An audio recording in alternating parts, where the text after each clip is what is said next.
Hello, a very good afternoon to you and welcome to the Crucible Theatre. We are down to the one table setup at this magnificent arena. We have reached the semi-finals, and after the drama of losing the five-time world champion Ronnie O'Sullivan last night and then the 2010 world champion Neil Robertson, this is how they line up.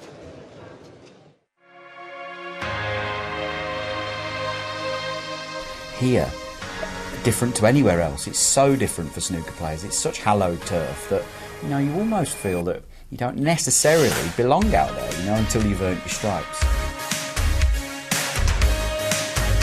It's the biggest tournament we've got, isn't it? So all the history that goes with it, everyone wants to win this tournament so badly. That's what makes it extra special. It's been a great week and a half for me, and I'm there. But yeah, seeing over the years the one table set up, just sort of hoping one day that could be me, and so it's happening.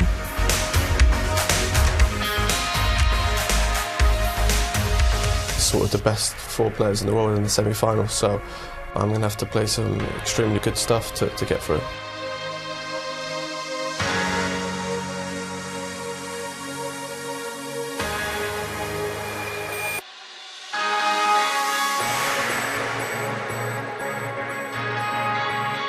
I'm still here, so if you're still in it, you can win it. There's still probably another 20% I can go, and if I can do that, I'll be quite dangerous. Judd ain't going to be holding back. He's going to go for his shots. If the occasion gets to me, then it does, but hopefully not, and it'll be a good game. That's what the World Championships is about. It's about the top players knocking hell out of each other and seeing who's the last man standing.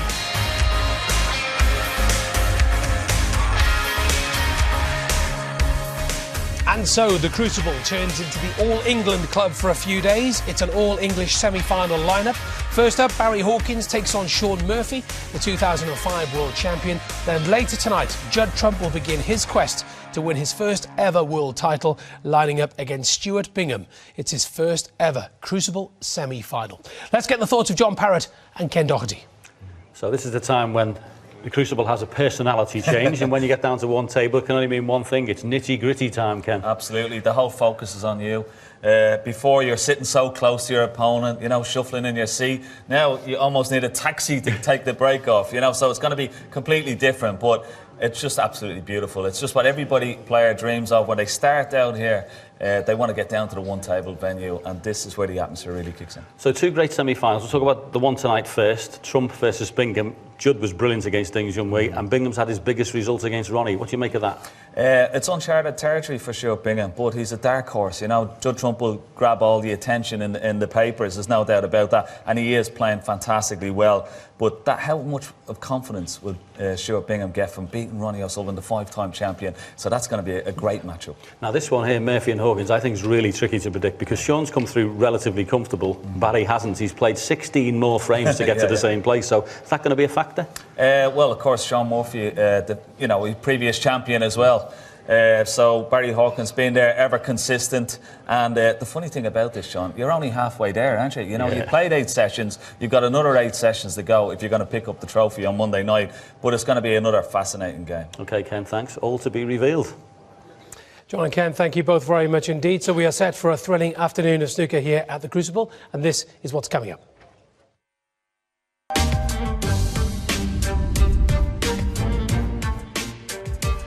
Our first semi-final is just a few minutes away. Shaun Murphy makes the last 4 for the first time since 2009. He takes on Barry Hawkins. If I play like this, no one will beat me. Fighting talk from Judd Trump. We'll look ahead to tonight's meeting between the world number 6 up against Stuart Bingham. And today my playing partner is Nick Hewer. And you're hired. At last. At long, long last. Somebody's hired me. Well, he's a great television presenter, but can he pot a ball? We'll find out later this afternoon during the mid-session interval. So in a few minutes' time, Shaun Murphy will walk out into this wonderful venue here at the Crucible Theatre for a semi-final. As for his opponent, Barry Hawkins, well, he's defied the odds to reach the last four.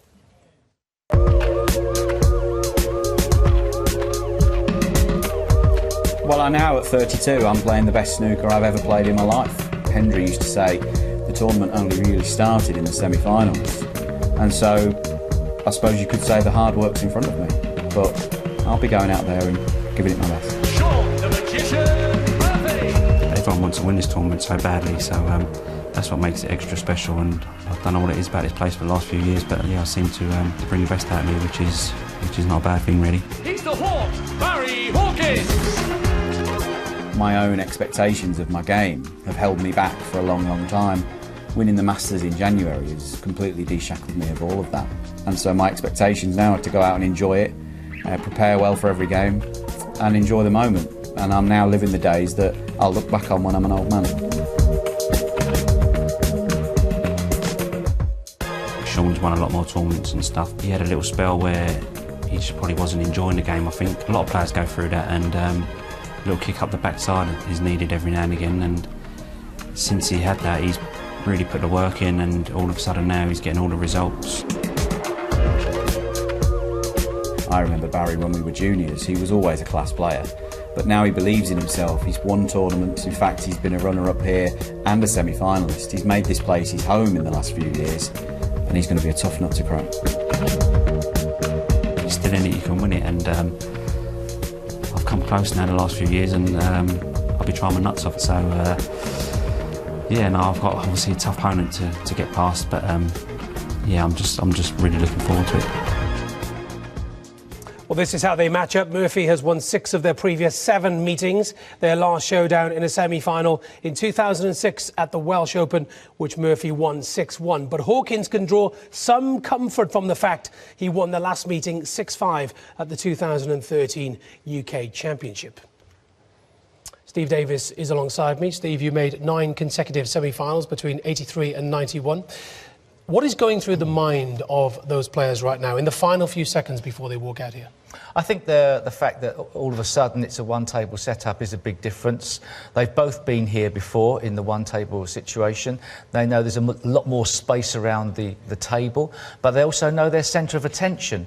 And whilst during the tournament there might have been occasions when the screen was lifted and they were in the auditorium on their own, they are now truly centre of attention. Not every player deals with that as well as others, but I think these two lads have proven this year and in previous years they can handle that type of pressure. It has been a rather surprising run to the semi-finals for Barry Hawkins, simply because didn't perform very well at the UK Championship, went out early on and also at the Masters. How has he done this, Steve, for you? Well, with stealth-like precision, and nobody's going to question how great he's been. Anybody that's watched him here this week has known how strong he's been when he's needed to be. He's got over the line when it's been very, very close and produced what we all like to do. He can walk out here very proud.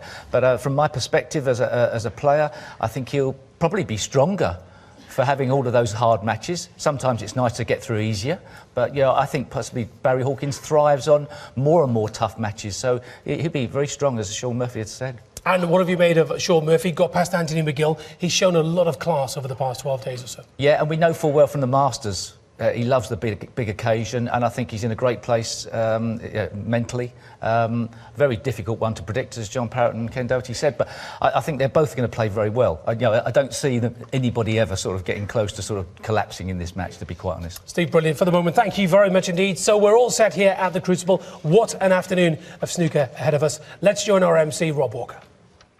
Thanks, Jason. Good afternoon, ladies and gentlemen. What a special, special atmosphere there is here today in this fabulous arena. 1 table, 4 players. Welcome to the semi-finals of this year's Betfred World Snooker Championship.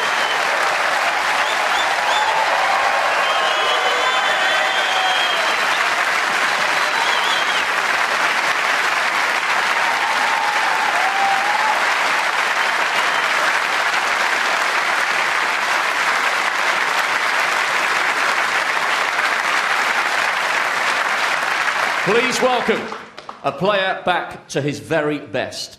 making his first appearance in a Crucible semi-final for 6 years. He completed snooker's Triple Crown this season with a wonderful win at the Masters. Here after victory over nerveless debutant Anthony McGill, a decade on from winning the world title right here, he will relish this opportunity. So give it up for Shaun the Magician Murphy!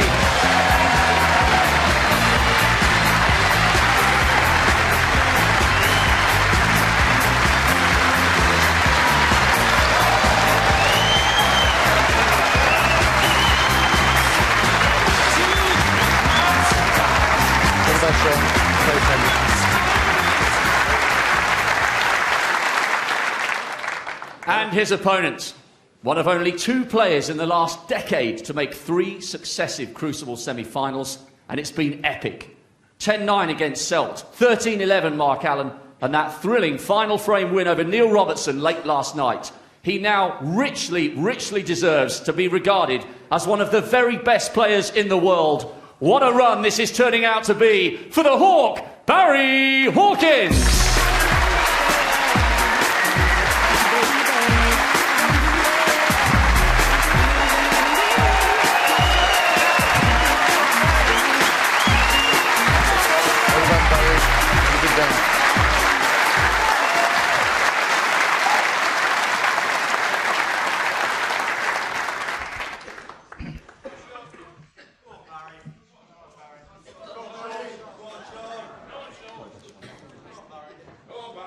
Thank you, ladies and gentlemen. Thank you. The first frame. Good afternoon, Jason, and good afternoon, everybody.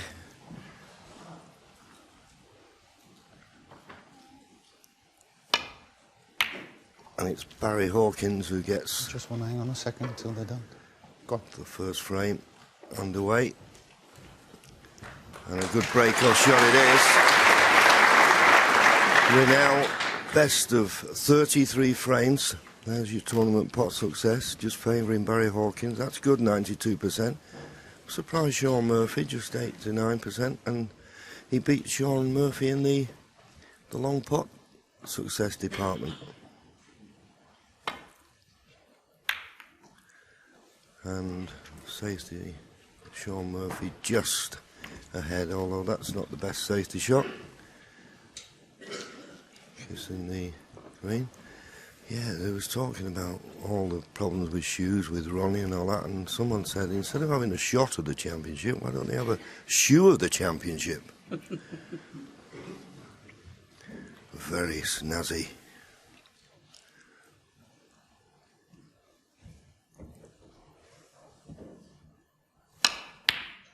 Oh, good opening red. Willie, this promises to be a very, very interesting match. I couldn't agree with you more, John, and I had the pleasure of doing last night's session with Hawkins and Robertson, and I've got to be honest, it's the best session of snooker I think I've ever seen. I mean, the first 4 frames, there should have been 4 centuries, there was 3 and a 90, and Barry Hawkins held himself together really well. Robertson hit him with everything he had, and Barry Hawkins still came out on top. Turn your earpieces down a little bit, please, thank you. This could be very close. Yeah, when you look at their track record... 6. Shaun Murphy, they played 7 times, Shaun Murphy's leading 6-1, but the relevant one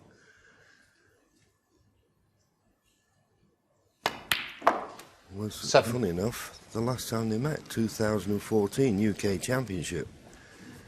Barry won that 6-5. So no lot to choose between the 2 players. Yeah, Barry Hawkins coming into form, John, just at the right time. He was dealt a body blow earlier on in the season when he led Nigel Bond 5-0 in the UK Championship and ended up losing 6-5, and then he suddenly disappeared for a while, and obviously that would be a dent to anybody's confidence. He looks like he's back on all cylinders now. 15. And then with a chance of causing a sizable break in the first frame.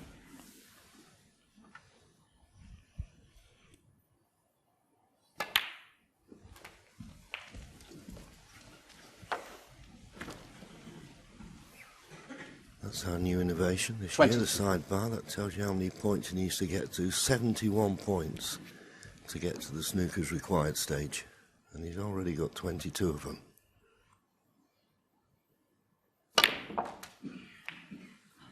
$23. got a perfect angle this time just to run through and move that second red away, the one just above the black, move that away from the black and the red, and that'll open the black into both pockets nice and easy. That's not quite worked as he would like. Still on the red, but not good. Yeah, just needed a bit more topspin then on that cue ball. He's on the red, but he'll have to go up for the blue. Or baulk colour, maybe. Depending how thin the potting angle is.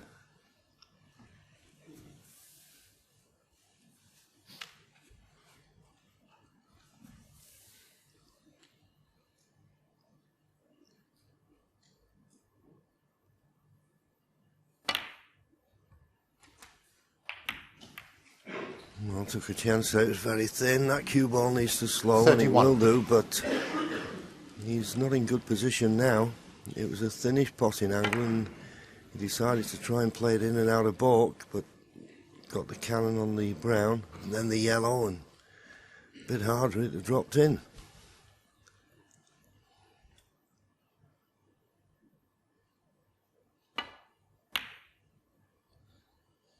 Barry Hawkins, 31. And that's the one thing you're going to get with Barry Hawkins, and Shaun Murphy will be aware of that. If he runs out of position, then he will just take it on the chin and play a good safety, which is what he's done there. And Shaun Murphy now knows that with Barry having a 31-point lead, he can't afford another mistake. If Shaun was to leave a chance for Barry, it'd be end of frame, you would think. So he's got to be very careful here. It looks like he's lining up the pot red in the left-hand corner, knowing that he has to finish very low to have any chance of getting onto the black. Doesn't appear at first glance he would leave anything on apart from the one he's going for, so it may be worth the risk.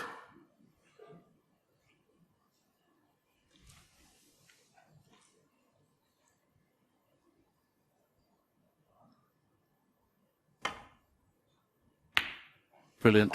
Absolutely brilliant. That's his speciality now, the long game. He really does knock an awful lot of those in. A little bit unlucky, actually, to have found the top cushion. If the cue ball had been 2 inches off it, he'd have been playing this black. Yeah, he just needed a little bounce. He could cut the black in, but it's not the right angle to get on a red. If he could pot it and get a natural cannon on a red to leave the cue ball at the side of the table to play it, but he can't, so just playing safe and trying to get that cue ball tight to the baulk cushion. Shaun Murphy, 1. He won't be too happy with that. He's put no pressure on Barry Hawkins' safety here.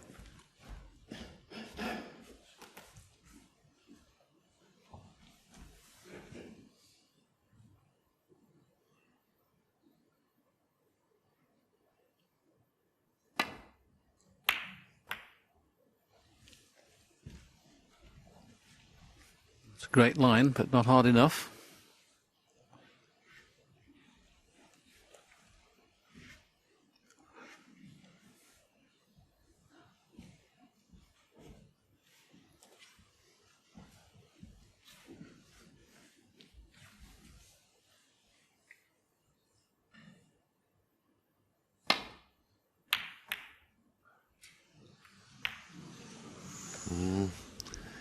Another, what you'd say, below average safety there from Shaun. It's in the blue, full in the face.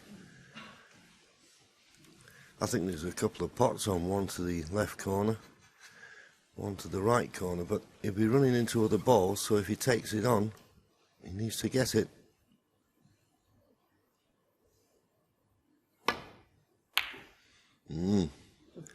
Refused it.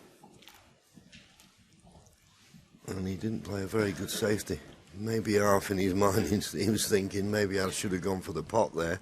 He just played the, well, tentative safety, if you like. Be no surprise to see Shaun Murphy knock this red in. Yeah, a little bit to do with the cue ball.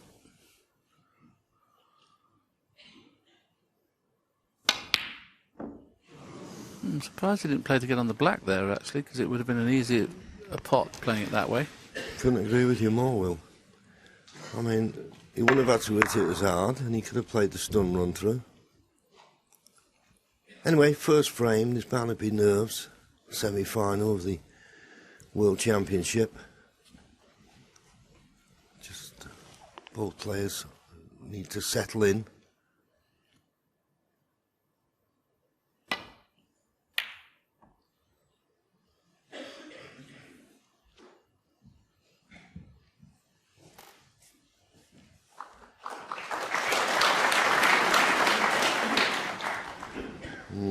That's a good safety.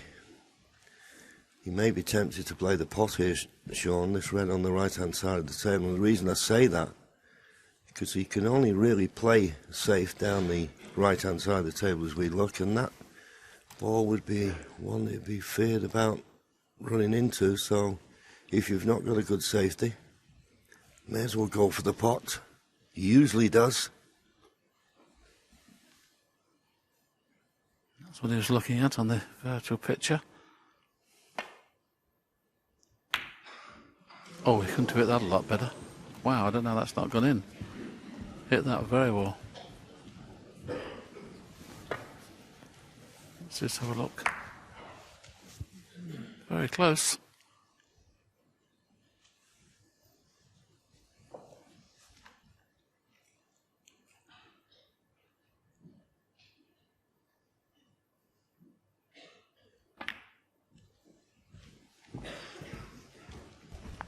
Once again, another. I don't know whether they're thinking this table's running a bit quicker than what they think, because that's another safety shot that, well, instead of reaching the baulk cushion, has only barely got to the baulk line. Just noticed Barry there as he was walking back to the seat. He was just shaking his hands as if to say it's a little bit tight, which you'd expect. Yes, and of course he went through an unbelievable match last night against Neil Robertson, so he's got a... Mind you, the elation of winning a match like that, Willie, I think you can come up. He may be a little bit tired. And there's Stuart Bingham, who went through the mill and had that marvellous win over Ronnie O'Sullivan. He plays tonight against Judd Trump. First time he's witnessed the one-table situation, and I think he's in the press box there, John, isn't he? Well, Barry Hawkins full. Well, another poor safety shot. In a way, fortunate to going off, because if it's in the second red as thick as that, if it doesn't go in, the cue borders say at this end, and he may have left an easy starter for Barry, so not the worst thing in the world.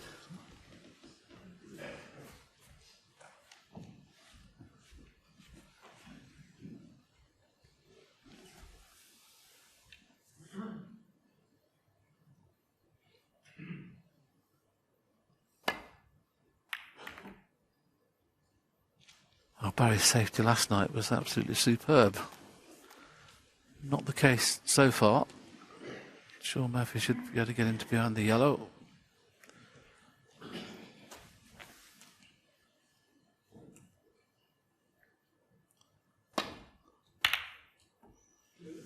The line's good, but the pace is not.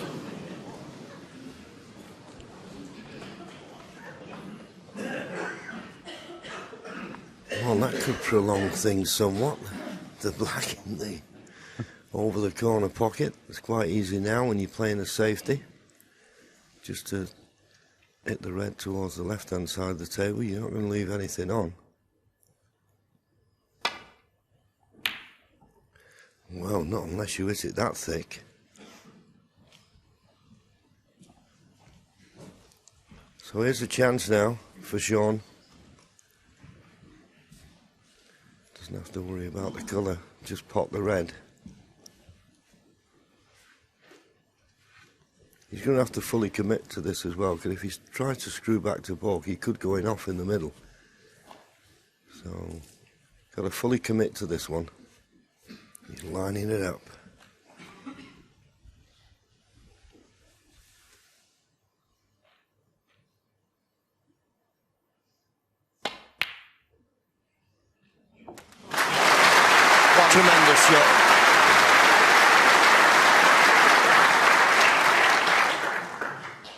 say, he had to fully commit to it. And it was one of those type of frames that looked as though it could get to a bit of a stalemate, the way the black was over the corner, but Barry hit that safety shot so badly, didn't he? Didn't get anywhere near the baulk cushion, and of course the red came back into play as well. Always tricky when the ball's right over the pocket. He may decide to screw into the 3 reds just to the left of the black spot there. It's not guaranteed to get good position. Might play cushion first by the look of things. So that tells me the red 2 down from the pink pot's the way he's played that.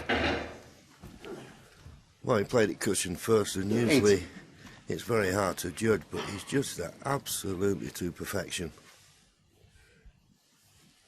Choice of reds.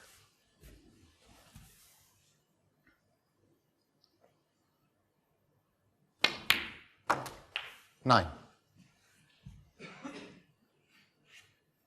Because he's not straight on this pink, he can get onto the red that he was on before, the one that's to the left of the 3 reds. But if it's straight, he struggled a little bit. Yeah, you can't get onto it without playing on and off the cushion.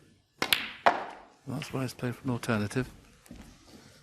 Usually very good with the rest, but first frame. 15.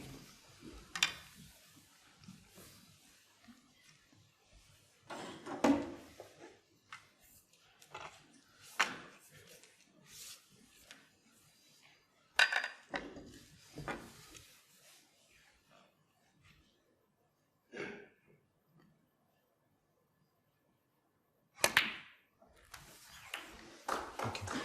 16. Thanks. Just have a look. He's having a look as well. But he can play on this red, the left hand one of the 3, as Willie mentioned. If he can leave an angle, he can just play a little cannon and nudge the one next to it away, and then he could get better on the black. Because at the moment, potting this red, he was always going to be too low on the black, if you like. So just play a little stun into the other red. That was the danger. He got into it too much. It was one of them. You had to play a little, if anything, a little soft stun. Just shows you, Willie. First frame. Yes, a little bit of tension out there, green as you'd expect. He's going to take the green on. This is good. If anything, is it too good?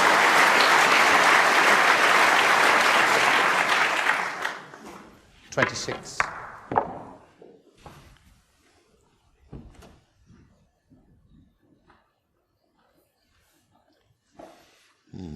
Just decision. Digging in, it makes his pot a little bit more difficult. 27. Right in the heart of the pocket. And when he pots this black, he will level the scores. The double kiss could work against him here if he gets a double kiss. That's why he's not played the kiss at all, because he knew that if he hit the red full ball, the cue ball would have sprung past the line of the black spot. 34.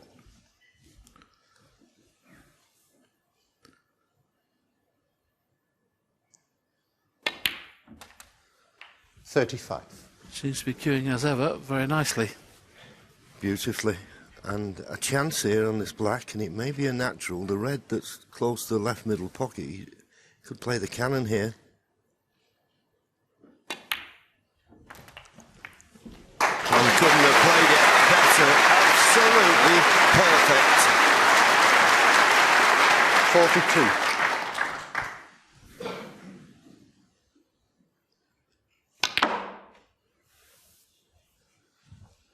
$43. Needs to get to 63 points now to get to the snooker's required stage.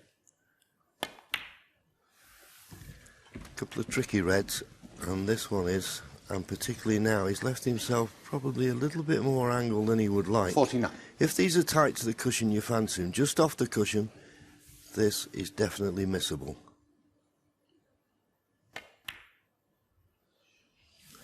Well, you can't play any better than that. So this black one more red and a colour. And he's got a nice angle on the black to stun behind the last red.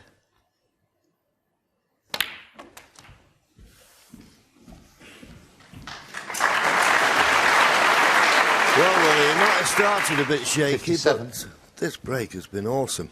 Well, the last 30 points of this break of 57 and counting has been really tough, and he's got everyone pinpoint and potted every ball in the middle of the pocket.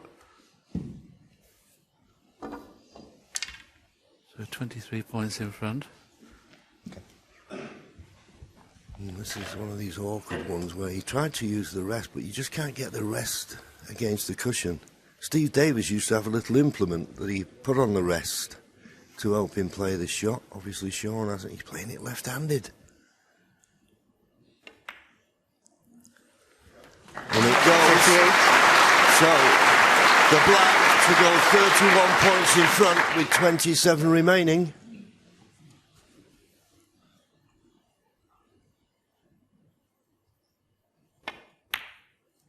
Well played.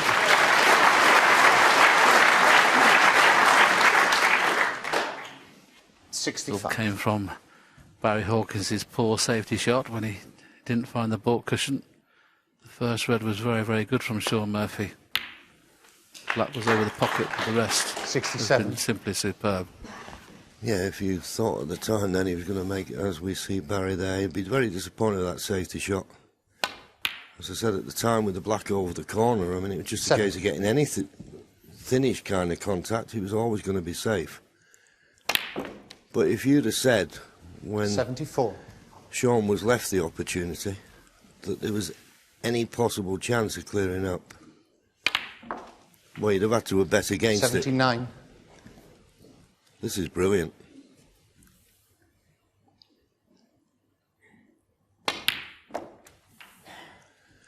Needs to 85. run past the back of the black. Beautifully played. Superb. What a start from Shaun Murphy. Looked a bit shaky as we both did early on. But boy, that will fill Shaun Murphy full of confidence. Didn't he take that first frame well? 1-0. Thank you. The second frame, Shaun Murphy to break.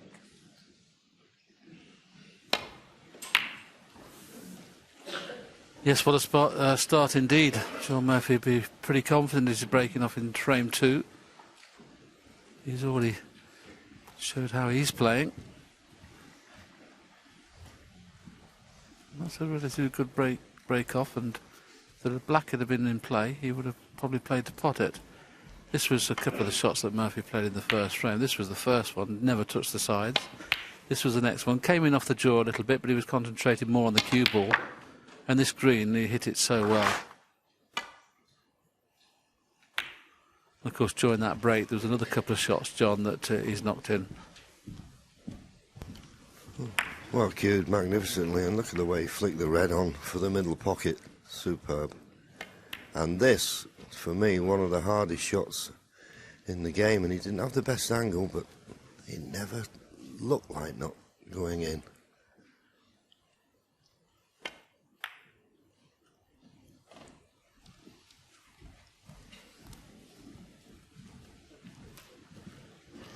Barry has an excellent opportunity of freeing the black. The only thing that can go wrong here if he kisses the brown or green off when this safety shot's played off the cushion. He's going to clear the black. He's got to miss the brown and green. Depends how thick he wants to play it. Not bad.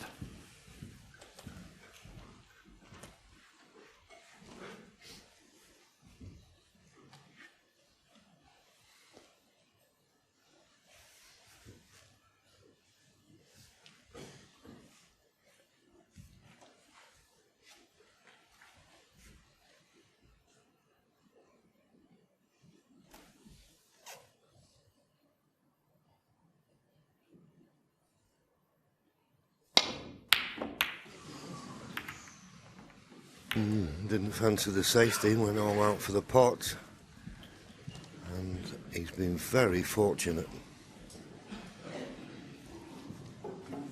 I don't think he's left the pot on.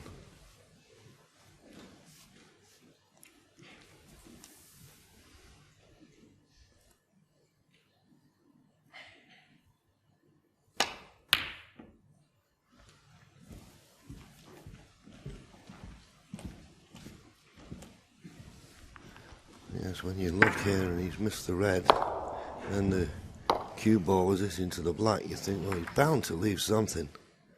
And then there was a chance of a red, the one to the left of the blue in the top pocket, and the brown came down and covered that one. Amazing what can happen.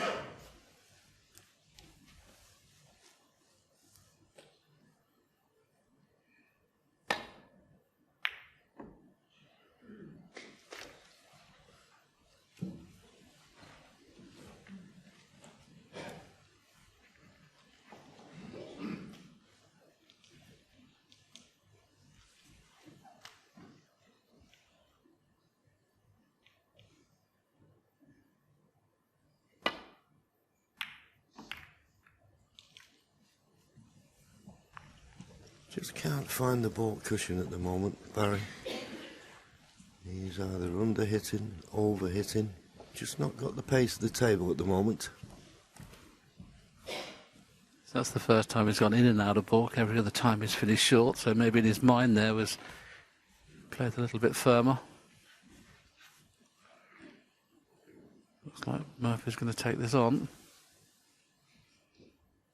Not sure he can miss the kiss on the blue if he's playing the screw shot. He did do.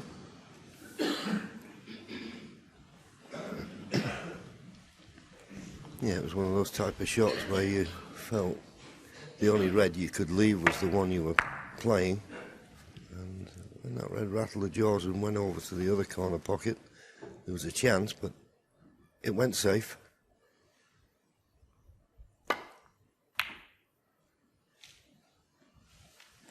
Looks no, once again he's short, and of course catching the ball colour makes it look even worse, but you can't be leaving Shaun Murphy these long pots with his hand on the table. You're asking for trouble.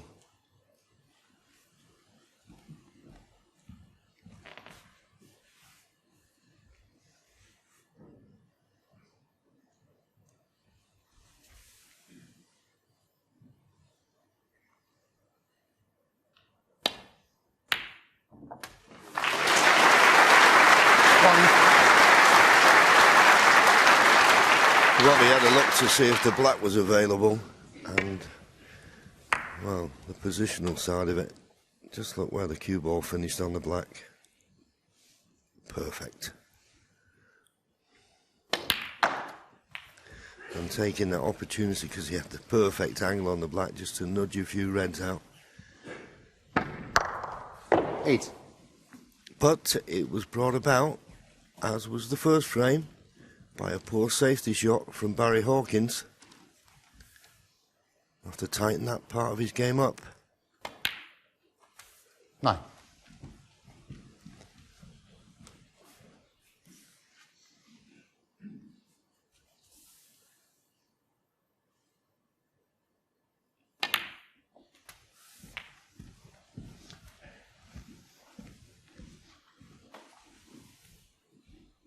$16.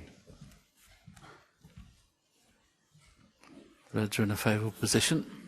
Black's in open play.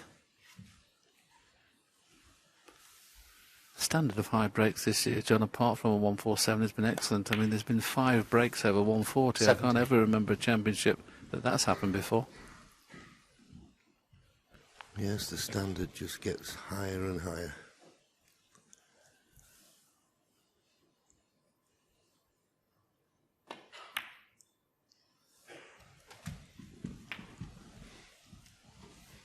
Got the reds to the left middle. 24. 3 reds, 3 blacks, but don't necessarily see the angle on this red to play for the black.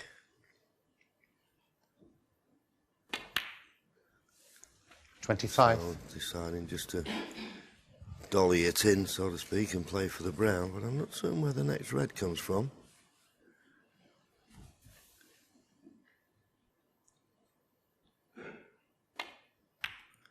Well, there obviously is one available.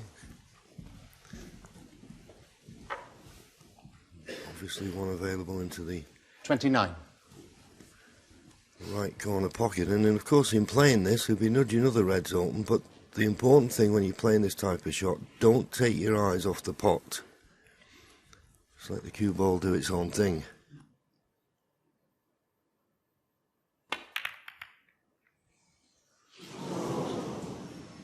Shaun It Murphy, happens so 29. many times. If that was the only red on the table, there was no way he would have missed it. But he's just a little bit concerned where he's going to finish on the colour.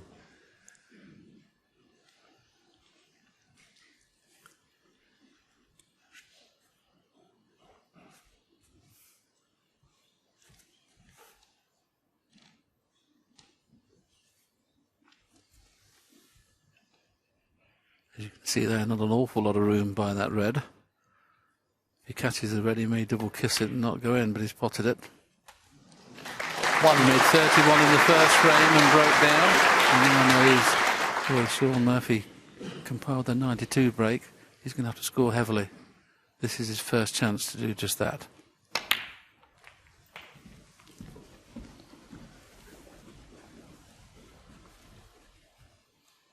Eight.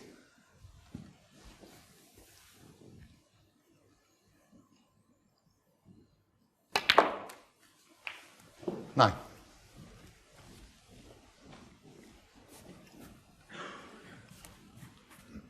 Got to be honest, John, I can't see any weakness in Barry Hawkins' game now. He scores well, he's in safety. Obviously, he's not started this match well with his safety, but his safety is normally of a very high quality. And the key thing for me is his temperament is very strong. Yes, he's the type of player, you just feel that if you're going to beat him, you're going to have to play well.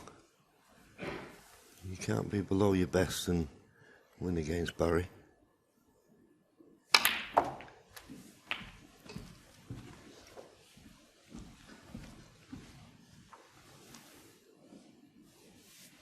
I don't really bet on this match, but he sort of goes under the radar a little bit, Barry, doesn't he?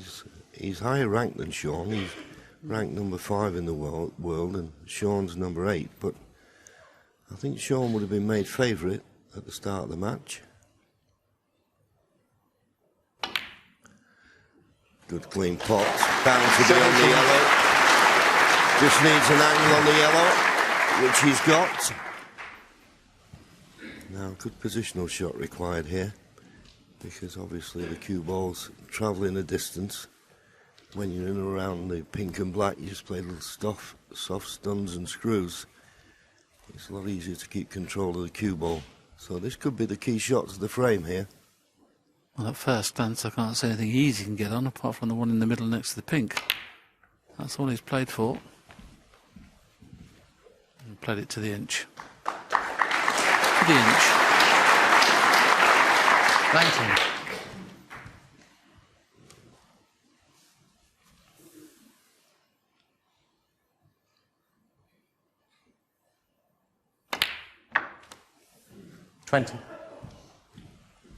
And now a little cannon into those 3 reds that are together.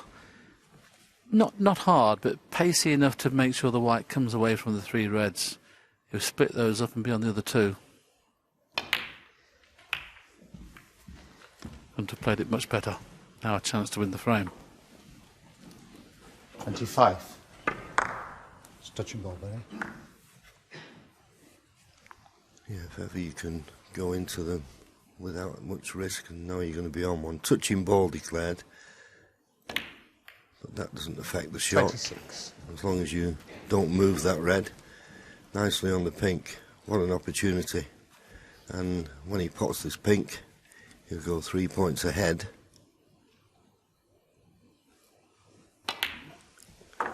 And there's not a safe ball on the table, Willie, so he'll be disappointed not to make this a frame-winning chance. Yeah, I was just looking at one of the stats, actually. He hasn't actually missed the ball he's gone for yet. He only lost the first frame because of his poor safety shots. I mean, this will be his 20th pot and 20th... 33. And he's gone in, so 20 out of 20 so far. Obviously, that's your point there, John. Is obviously the only reason he's lost the first frame because of his safety. Mind you, he needs that to travel a little bit. Just got by the red. That would have been really awkward if it had stayed an inch shorter. 40. Yeah, so once again, just under hit it. He's just not got the pace of the table perfectly yet. 41. But of course, the more table time he gets, the more he'll get the feel of it. And Shaun, you can see in the background, sat in his chair. He had first chance. Mr. Red, you wouldn't normally expect him to miss.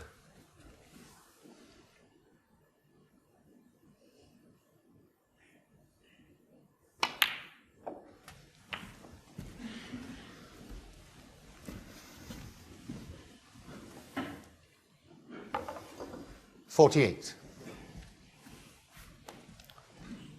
So he's 19 points in front. Going to need 3 reds at least with 3 high-value colours. I went into the tournament office just before this match started, and Pat, who puts all the logos on boys' 49 waistcoats, was showing the logos on, and it was a brand new waistcoat he's gone on today. I want to change the waistcoat I wore last night if I played like he did last night. He was just absolutely superb.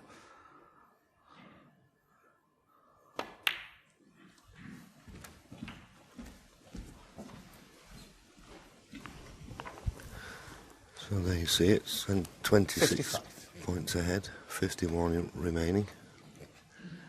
2 reds, 2 colours. The 2 reds that are close together, I think at least one of them is going to be available to the right middle, so not that awkward. I think one of them will be available to the right corner as well, the top one of those 3.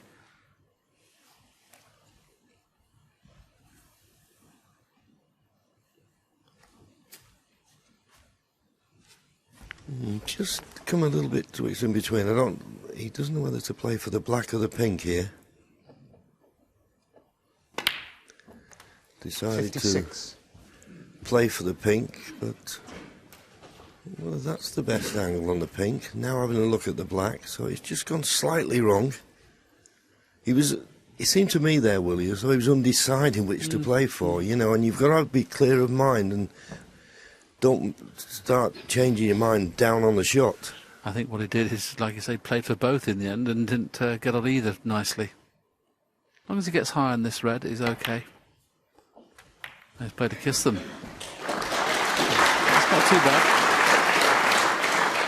34 points in front as we see 63. This black going, you know, decided to play the cannon. Played it pretty well. So red and colour needed.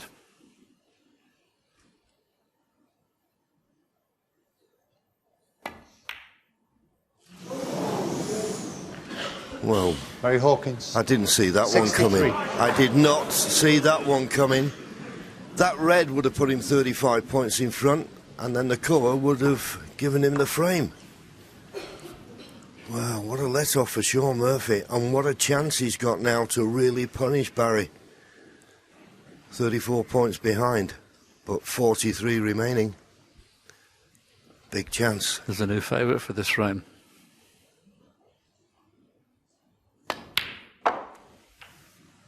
One. The way that Shaun played in the opening frame, I mean, all I can consider is what went wrong here, John. He's trying to avoid the kiss on the brown and took his eye off the red, which he talked about before. Don't take your eye off the pot.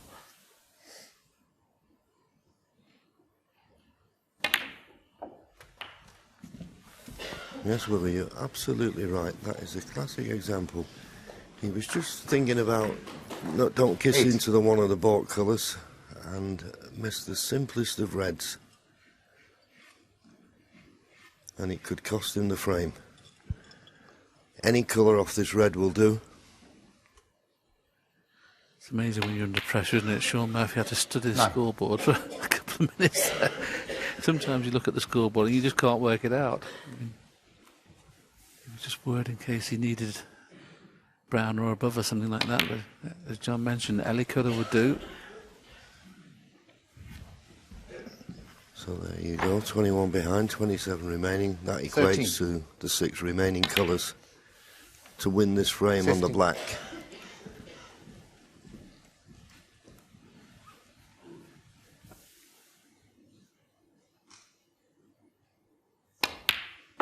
This would be such a steal, and Shaun knows that. Taking his time on these last few colours. Barry Hawkins will be kicking himself. I know there's a million miles to go in this best of 33 game, but You never settle till you're in a frame. 27.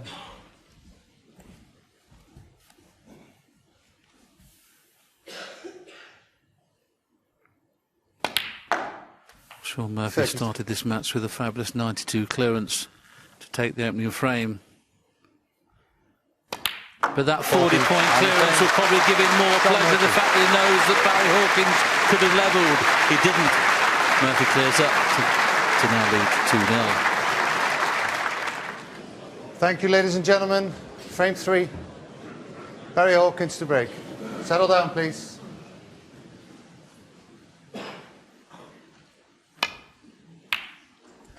So a disappointed Barry Hawkins breaks off in frame 3, and that's not a good break off. He just cannot get the pace of the table. And Steve Davis may have a point. Maybe it's running a little bit slower than the table he played on last night. It's a secret. They've got the 2 tables and they use one of them, and it's a secret. But we can let them know now. They started, John. It was the left hand of the 2, so it wasn't the table that Barry played on. Or Shaun, for that matter. Of course, yeah. Disappointing to have missed that.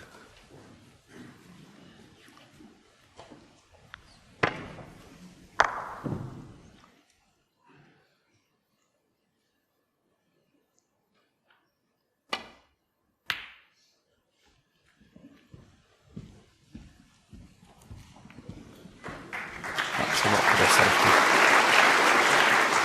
They don't knock them in from there.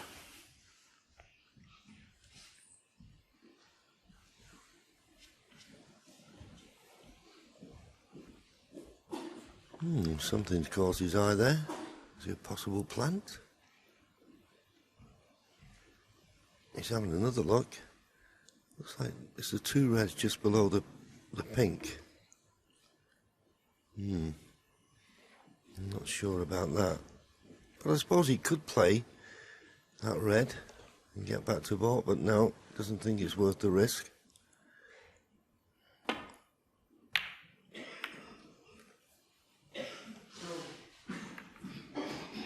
Well, if it was a plant, it's not there anymore, but once again, just an average safety shot, putting no pressure on Barry. But the pressure on Barry has been brought on by himself a little bit now, losing the second frame as he did.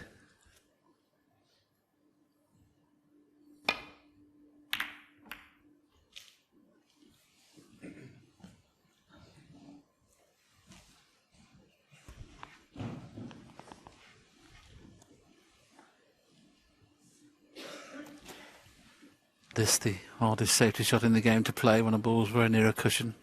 If you catch these thick, you just bring them both reds and white into the middle of the table, but there's a prime example of how to play that particular shot. Perfect. Best safety shot so far.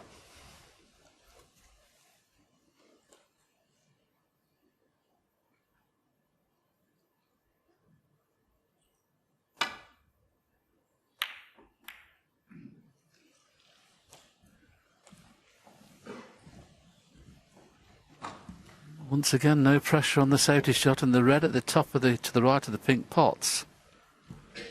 And he doesn't look at first glance. If he plays for the black, he can leave anything as long as he finishes low on the black.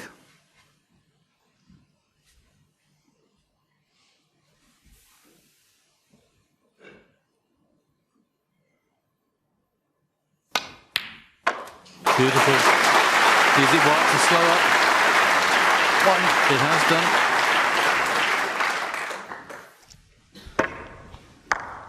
For a snooker player, there's no better sound, is there, than that ball hitting the back of the leather. Right in the heart of the pocket.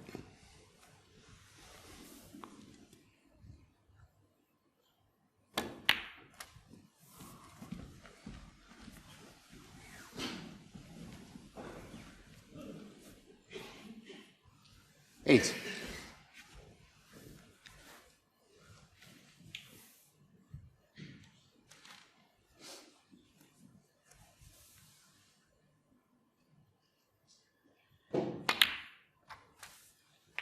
9. Just about got the angle on the blue. There's a couple of reds above the black that will go to the left corner. And you can roll the blue in off the side cushion and drop on one of those 2 reds.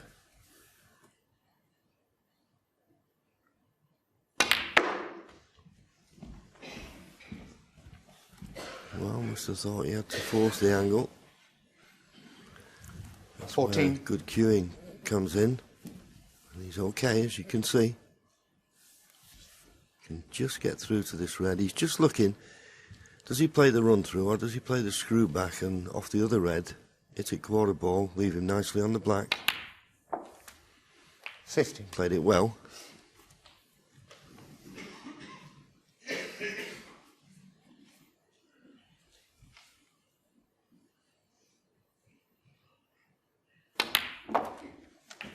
This is where that second frame that Barry Hawkins lost will now be worrying him, because he's now sitting in his chair, 22. knowing his opponent is likely to score quite a few points here and could find himself 3-0 behind.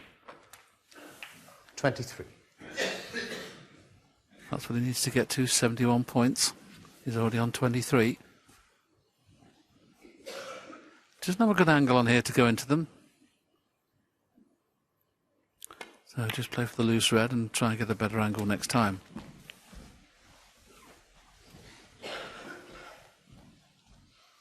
It's amazing now that that pack of reds are lined up.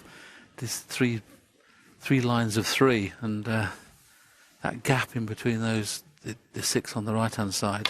If you can get into that gap this time. 31. You'd be very unlucky not to be on one.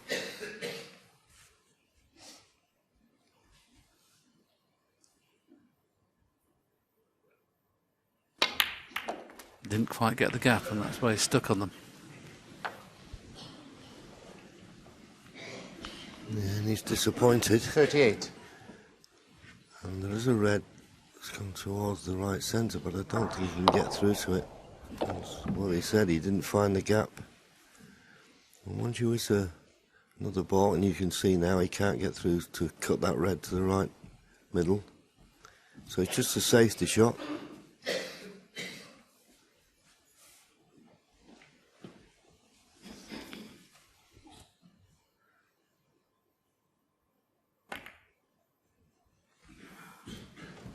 Shaun Murphy, 38.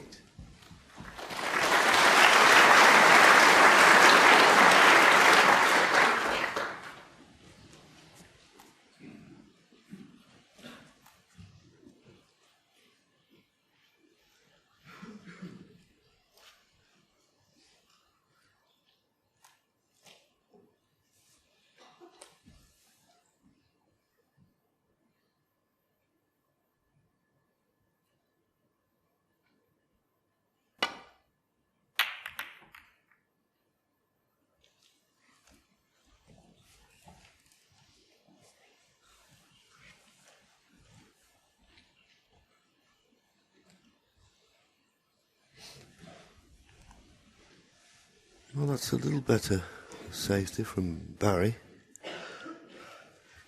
Give Shaun something to think about.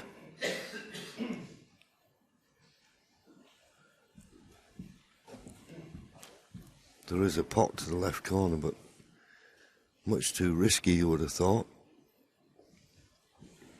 With the black being not on its spot, you wouldn't be too worried about leaving the red on the cushion by playing the old dump shot off the red on the left-hand side of the pack. There you can see what you can see down that side. Not very much at all. But the red to the right of the blue there that we can see, you could play that up and down, leave the white on this back cushion, and with the black being off its spot, it's not easy to get position. But he's found an alternative. Got to hit this thin if he's playing in and back to balk.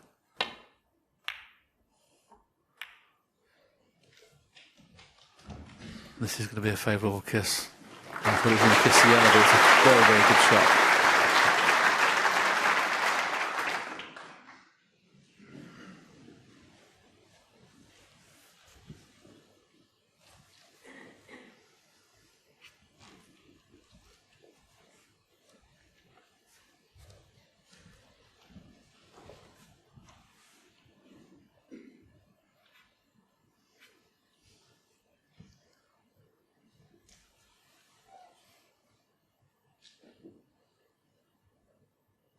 may be able to just get to the potting angle of this red.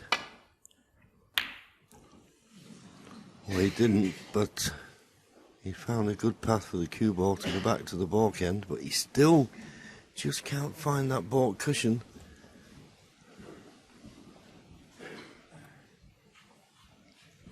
That's only the second pot he's gone for with his miss, but he'll hope that that one wasn't so important as the first one that cost him the frame.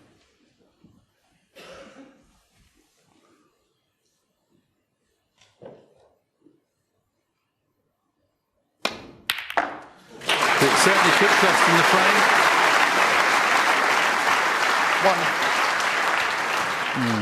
Not on the blue. Excellent pot. It's a tough score, John, if you only miss 2 balls and you're 3-0 behind. Yeah, but the difference is if he'd been tight on the balk cushion, he wouldn't have even attempted it. And a bit like Judd Trump, who was seen in the other half of the draw. You know, you've got to get them tight on the cushion. You leave them with a hand on the table and they can pot anything.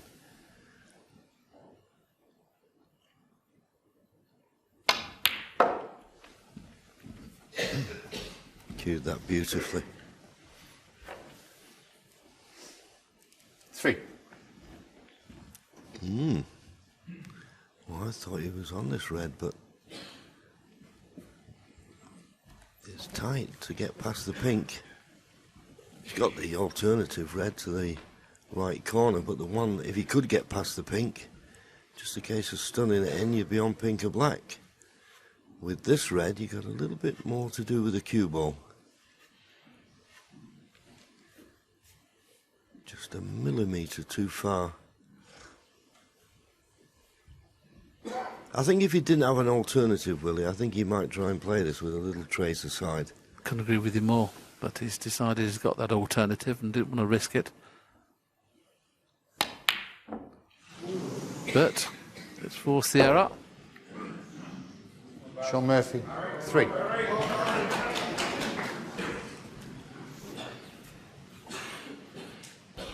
Surprising miss, this one.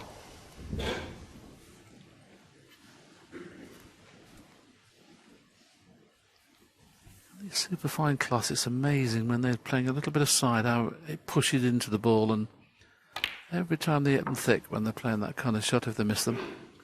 1. Needs a good positional shot here though, the red to the right of the blue. Can't afford to finish short, he'll snooker himself. So, stun on side, trying to get top side of the blue. And that's good.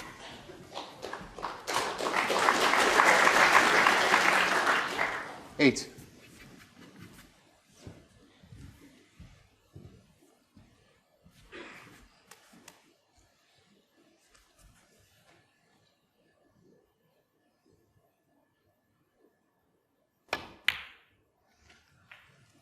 Nine. Now, has he got the angle to bring a red into play? Looks okay.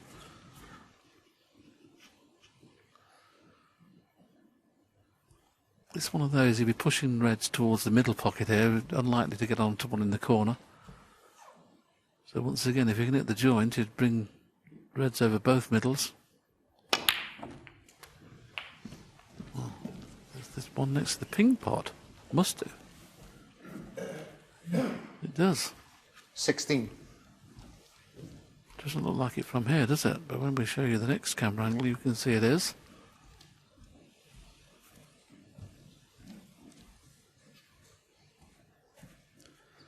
There it is.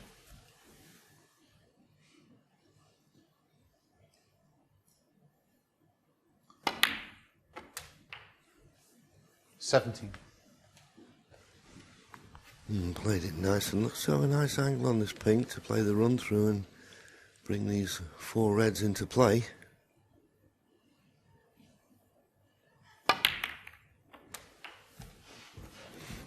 It's worked out perfectly.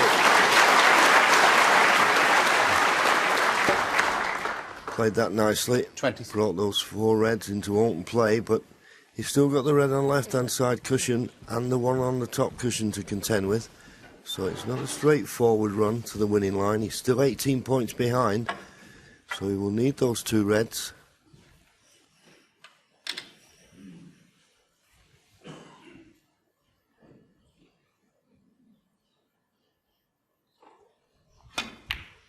You saw it there before he potted that red. 69 24 points is the target to make the frame safe. But as I say, 2 awkward reds to contend with.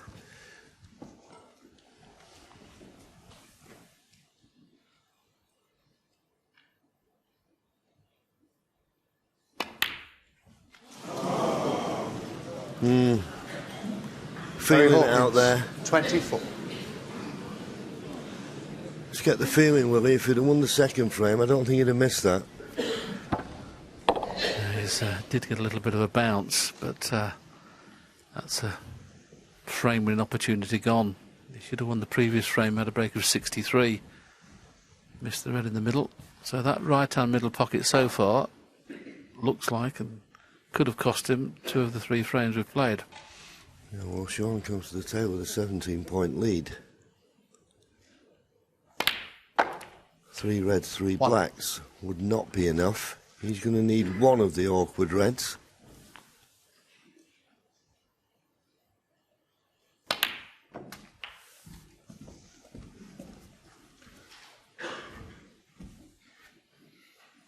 Just looking at the scoreboard, if he got 3 reds, 3 blacks, he's already got 1 red, 1 black. That would put him 41 points in front. But there'd still be 43 remaining. So he needs 1 of these reds near the cushion. I'm pretty sure the one he's going to leave is the one that's just behind the black spot. Not too sure whether it's tight on the cushion, that red. As John mentioned in the opening frame, if they're tight on the cushion, they're a little easier than if they're not. 70. Oh, horrible kick he got there. Yeah, I think he got a kick the last time he played for the black, but it didn't affect the position. It has this time, because he wanted to be on the black here. It was like the cue ball was hitting a brick wall there.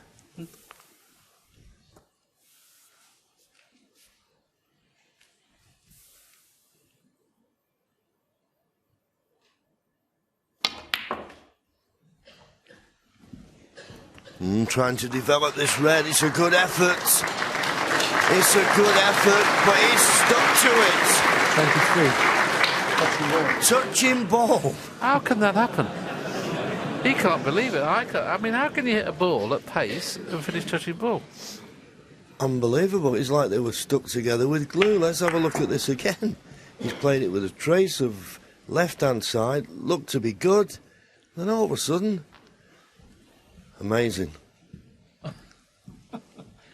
It's like those trick balls we haven't, them joined together, wouldn't it? Amazing. 40-point lead. Of course, being touching, it does offer an easy safety, but he's not happy with that. Shaun Murphy, 23. And if he's left a path to this red, that's very, very careless. I can understand his disappointment of not developing the red, but don't let it affect the next shot.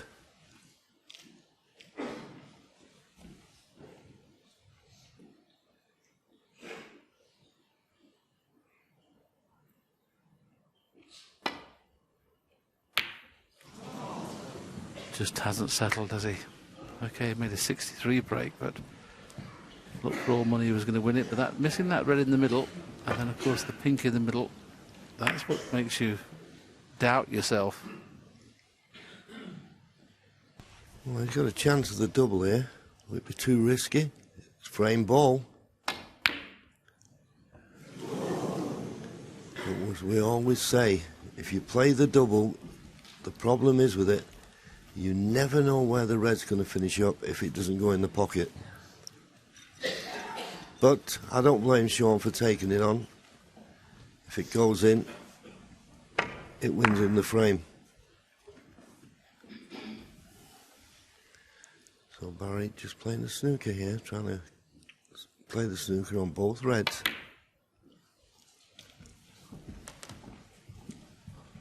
Well, he's covered the one at this half, but I thought he'd have played it a bit gentler than that. I think he meant to, John. He just jabbed at it in the end. I mean, he was playing the other red somewhere in between pink and blue.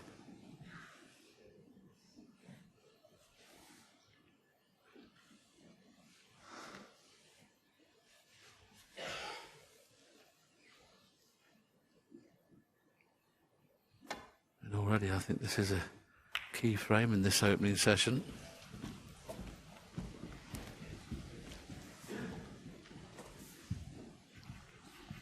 These are Barry's two misses. This was the one that cost him the opening frame. And the latest one is, you know, not yet, as yet cost him this frame, but it could do.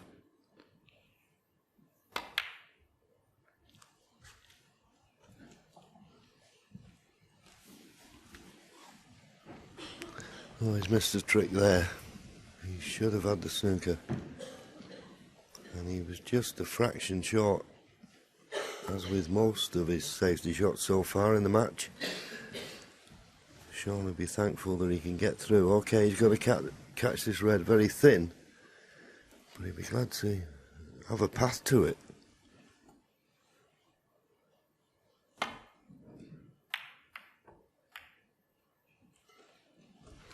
And what a line he's found here. What a line he's found here.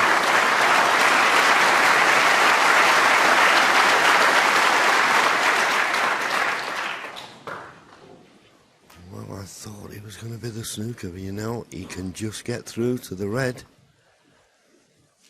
Now, can you pull out a long pot, Barry, the type you've been knocking in all through the championship? Need one now.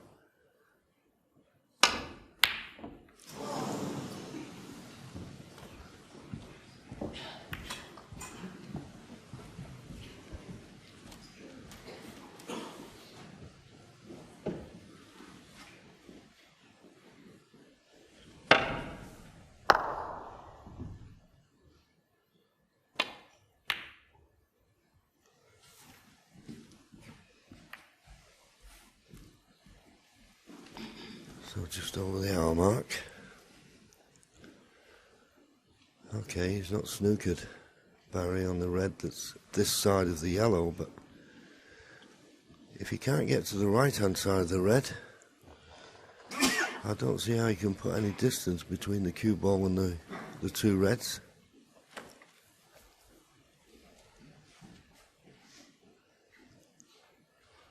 He may be able to play a little swerve. Bit of right hand side just to bend it slightly. No attempt at the pot because the red wouldn't have patched the yellow. As he left this red, he's anxiously looking, as is Shaun Murphy, and the fact he's looking up the other end of the table, maybe the red is just covered by the pink, although I don't know looking at that.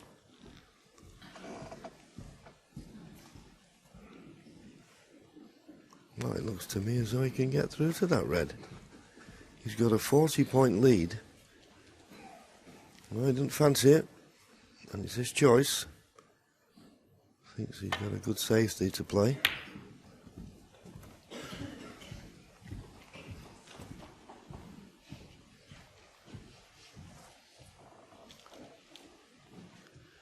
Yes, this next safety battle is the one that could win either of them the frame. Okay, Barry's 40 points behind, but where the balls are. Should he pop the next red, you'd expect him to have a chance to clear.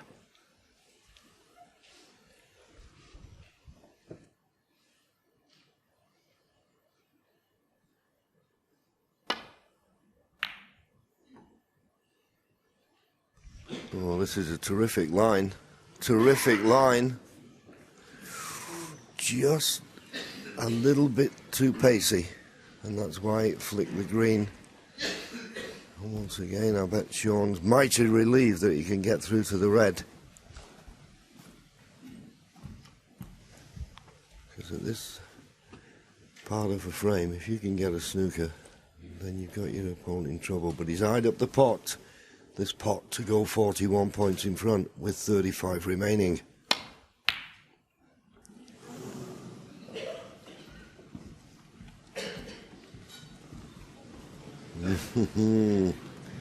Thought the only red he could leave was the one he was playing, and but for a bit of good fortune, he would have left it. No way he expected to cover that red with the black.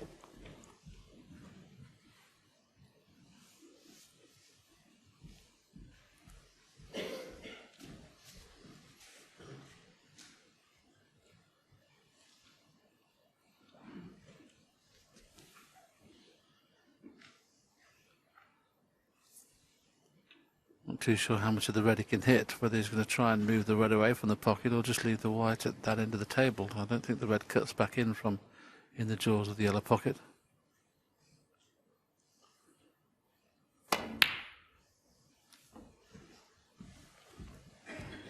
White's bounced a little bit. I think this red's cuttable, to be honest with you. I think he was trying there to play to knock it away from the middle pocket, if anything. Looks like it cuts from our position. I know it's a thin one.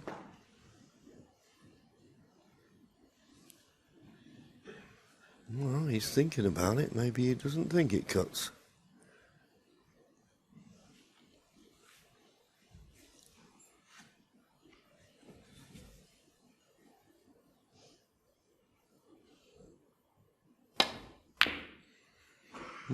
Surprising. And I wouldn't dispute. Shaun, he'd know better than us whether it potted or not.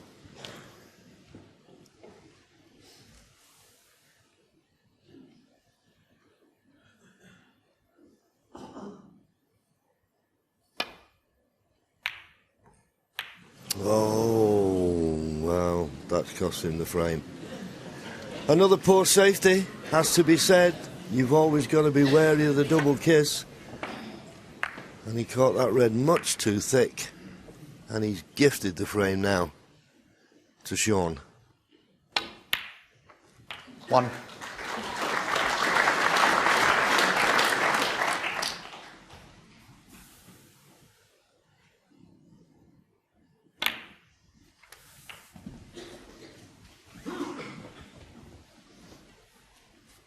Eight.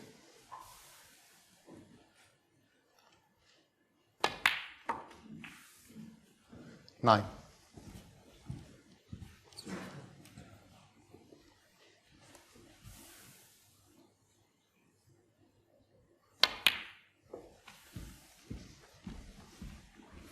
Shaun needed 3 chances to win this frame. 12. On the 3rd chance he put the frame 14. beyond doubt, and Barry Hawkins now will be starting to worry. Okay, it's very early days, but he's already had 2 or 3 chances in 2 of the frames to win this. Get a frame on the board. As yet, he hasn't settled. 21.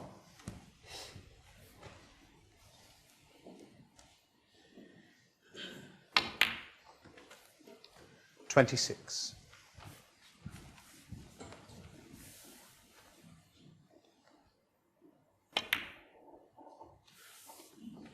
32.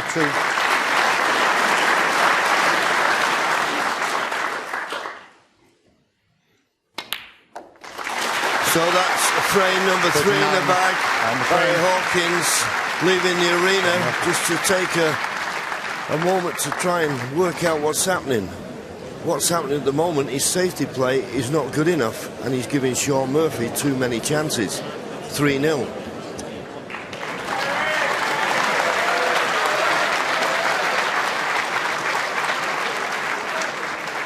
Thank you. The 4th frame. Shaun Murphy to break. Especially Settle now, down, John. please. That's what he'd take in a heartbeat.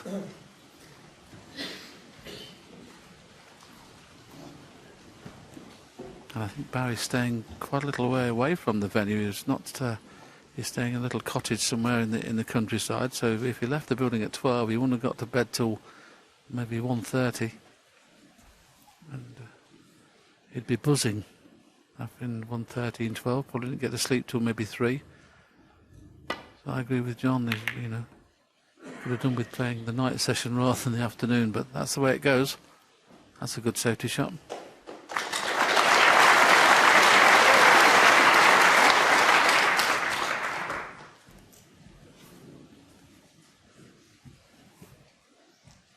It's like every snooker player, really. I mean, sometimes you play a little bit under the weather, you know, and it makes you feel even worse when you're throwing frames away.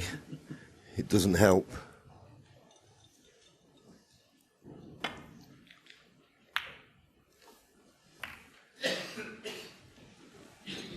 I think he needs a frame quickly, just to settle in, and because at the moment he's not really matched Shaun with the safety play, and of course when he's got in, he's not made the most of his chances.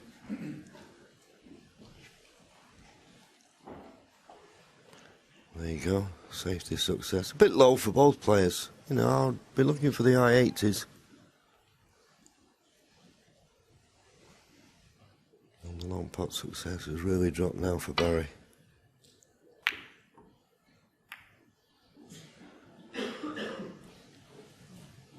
Well, he just crept past the baulk line, and the brown has made it a better safety shot than it would have been.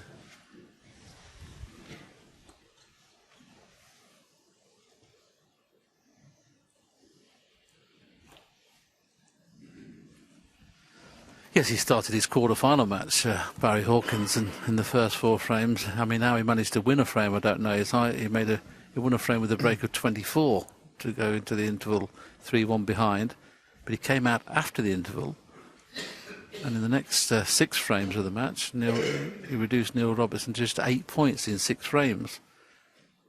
Looks like he's going to have to turn this match around after the interval again. If Shaun keeps going for those and missing them, he may get a lot more chances. And saying that, he hasn't left anything easy. Very fortunate to get the white where it is. I mean, that white was entitled to be finishing in the middle of the table. It's finished, as you can see, very close to the cushion. This first thread is not straightforward, as there's no colour. Yeah, he's just coming round to see if he can hold for the pink. He's got the red to the left middle, but he's just going to have to drop it in and judge the bounce off the side cushion for the pink to the opposite middle. Precise shot required. He's got it. Is he going to hold for the pink? He needs to slow down. I'm looking at his body language. Is he on it? He wasn't sure. Close look now. I think he's just about on it.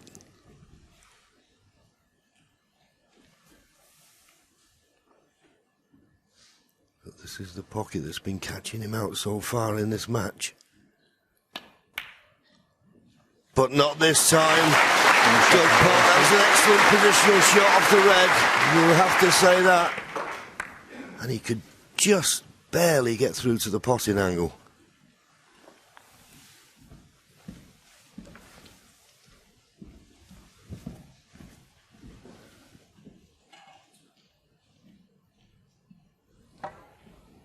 This was the first red, and that was tough across the table. Essential here, you've got to get top side of the blue because you need pink and black into play very quickly. Thank you. 7.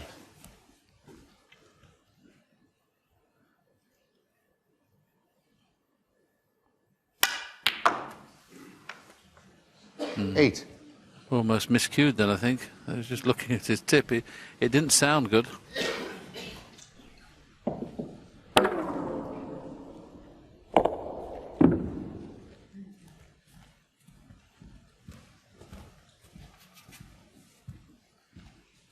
I'm going to look at the tip. I hope nothing's wrong with it. Of course, he did have an extension on the cue, which doesn't make it, or give it a slightly different feel.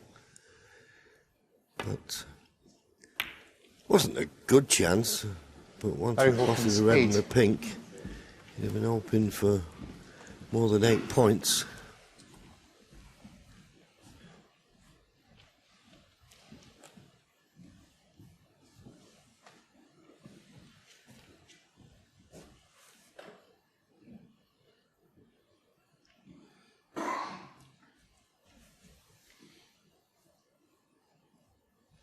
be playing this very fine. If you catches it thick, you go around the back of the black with the red and push the red over the corner. But as you can see there, played it very, very fine and played it pretty well. But the cue ball's too far in the middle of the table now, so Barry should get the upper hand on this safety exchange.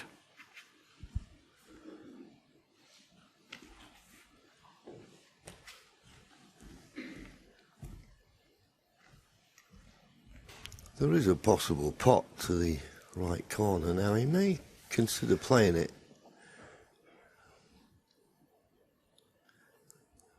I think he's playing safe, yeah. Trying to get in behind the yellow, but misjudged it. Caught the brown full in the face, so gaining no advantage from that shot.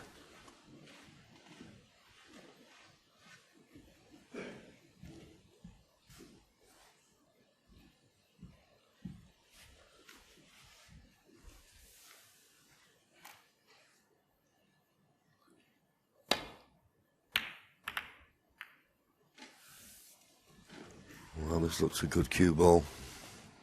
That's what Barry Hawkins was trying to do on his last shot.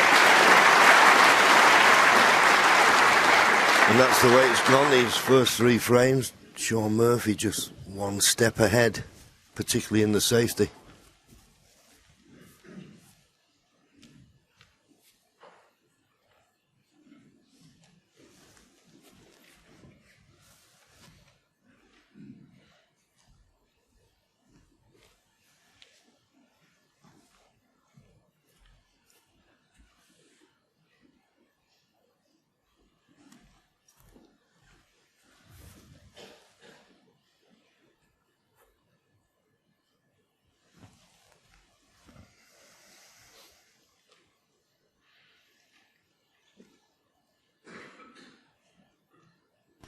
He's not completely snookered by the yellow. There's a couple of reds, or at least one red he can get to on the right hand side of the pink, but as we pass the 1 minute shot time, but there's no path back to Borkoff though, so he's looking to see if he can come off the side of him and play a contain him, and now he's decided to come off the side cushion. As long as he doesn't run round the back of this red, the one to the right of the black, he'll be okay. Looks to have judged it nicely. Lovely touch. But as he left one, well, playing it that way, you would have thought that you would have been thinking, well, if I hit that red, I'm not going to leave one, but I'll tell you what, there may be a possibility that Shaun could pot this with a flicker side. Would need a lot of side, wouldn't he, John? Yeah, I was just thinking exactly the same thing.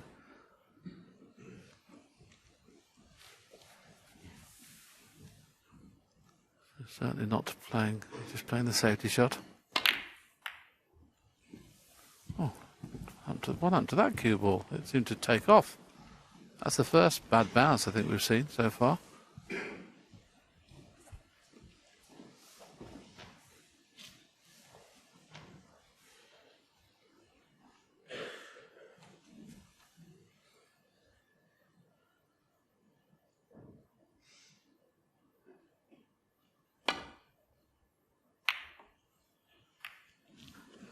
Just managed to avoid the double kiss there. Now, flick on the yellow is perfect.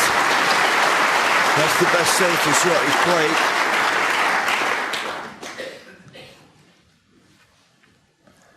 It's not a complete snooker once again. There's just one red sticking out, but you can't get back to the balk end with it. You could come across it and leave the cue ball near the top cushion. It'd be reasonably safe. But he's such a potter, Shaun. He's always got an eye for a pot.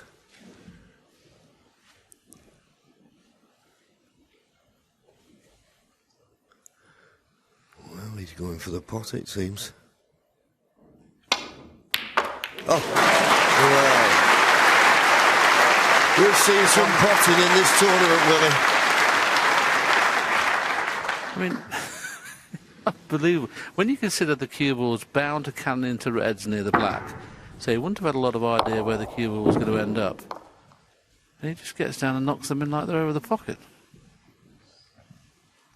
The fact that the brown's off its spot makes his shot a little easier to get back to this end of the table. Yeah, it seems to be the modern day player now, doesn't it? Fearless.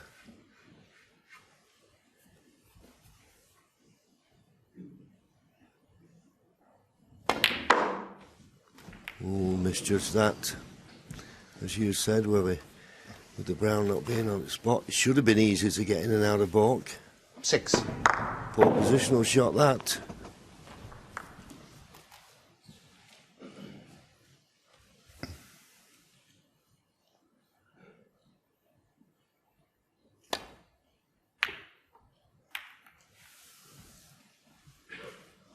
Shaun Murphy, 6.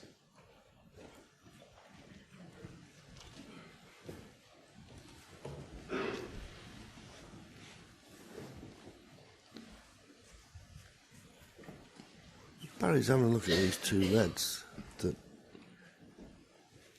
They're not in a direct line with the right corner, and I don't think he can make it. I don't think he can hit the first red thick enough. No, so just playing the safety. Can he find that baulk cushion? He's willing it on, but no, he can't.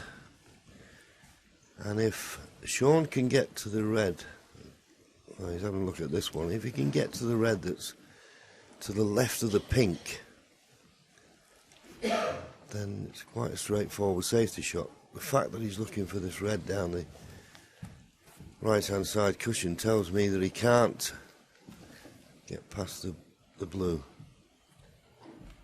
Well, maybe with a little bit of swerve he could.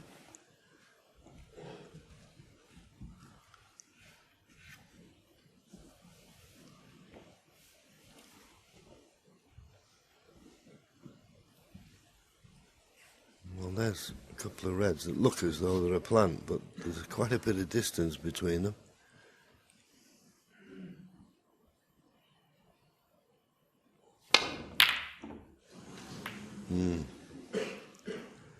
Well, if he gets it safe here, which it appears he has, he's having a favourable run at the ball at the moment, and it's always the way, isn't it? Playing well, having a nice run. Barry's struggling at the moment. It's like the balls desert you really sometimes, isn't it? Absolutely. Needs to get the pace right this time though. White in behind the yellow, as thin as you like. Too thick. Foul. Wouldn't have knocked the blue in if it Shaun was Murphy, thin. 5. No.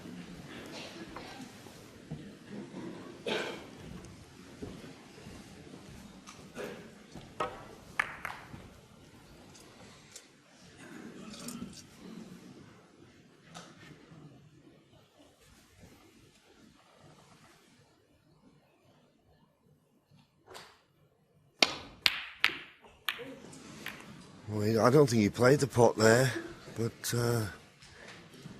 well, this is amazing, isn't it? This is unbelievable. The run of the ball, and even Barry has to have a wry smile.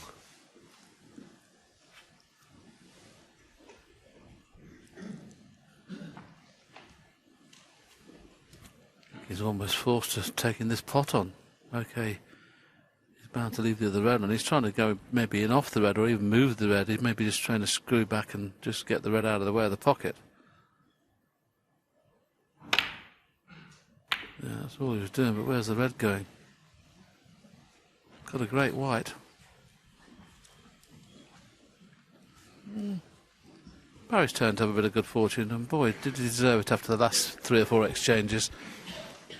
I wouldn't exactly say he had a lot of good fortune there, Willie.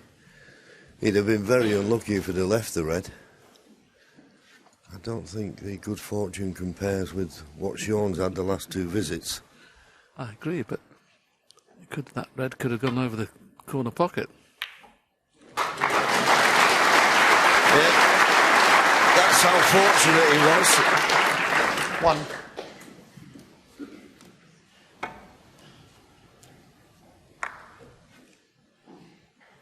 Great pot.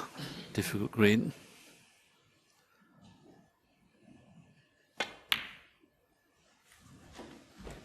Now the work starts because only blue in play at the moment.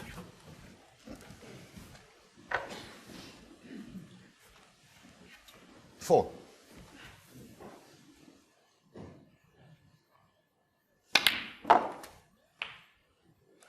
Five. Definitely doesn't seem as quick, this table, does it, as the two-table situation. The way that both tables, we commentated on them both, and they were like lightning. I would say this is like lightning at the moment. Maybe it's just bedding in. New cloth, of course, John, isn't it, when you come to the semi-final stage? Maybe that the fact that it may have been stored, maybe still a little bit cold out there until the table heaters take effect. I'm sure it'll speed up as the night session comes to fruition. Yeah, and of course new cloth and new rubbers, new cushions.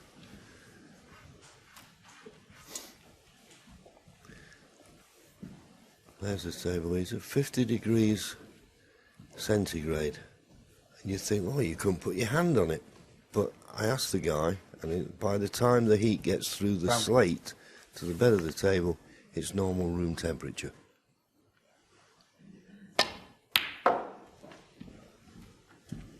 A font of knowledge. Well, if you don't know, you can always ask. 15.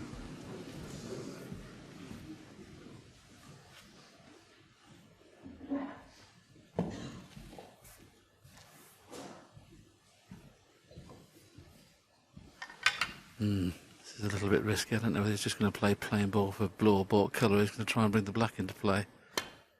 Plain ball for blue or bought colour. 16. Well, a little flick on the blue would have left in the perfect angle to pot it and cannon into these reds that are surrounding the black. And he nearly got the kiss. He nearly got it. Just have a look. If it had just caught it a little bit thicker.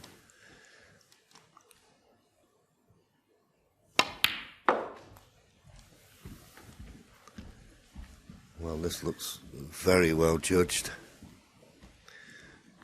Obviously, 90. straighter would have been perfect, but he's got a chance of the pot here. You would think he'd try and go back up for the blue again. Well, he used all the pocket, but 20. It's in, and he's now perfect on the blue to play that cannon into those reds surrounding the black. Ooh, it went in.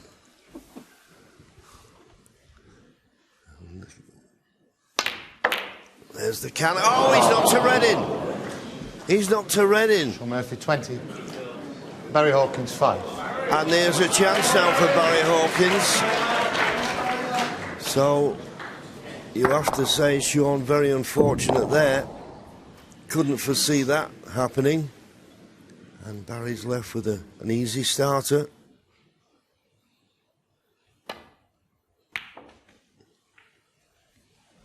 One. This would make him feel very good. There's a mid-session interval after this frame. If he could win it, he'd go in there and have a cup of tea and feel an awful lot better.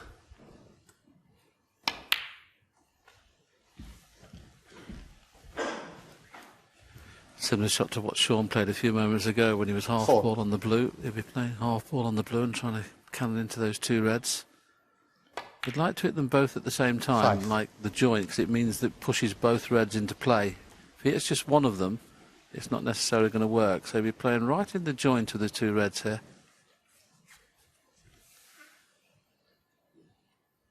That's the line JV's put up for me. And that's the line he's missed. So that's a very poor shot. Big target, John, wasn't it?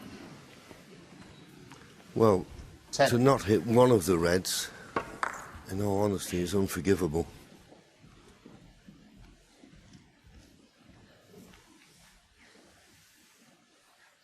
You can see his disappointment, and quite rightly so.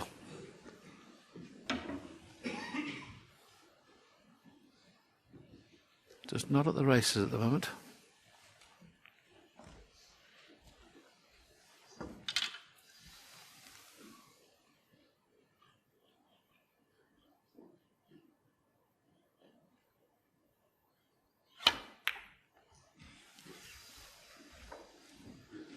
Barry Hawkins, 10.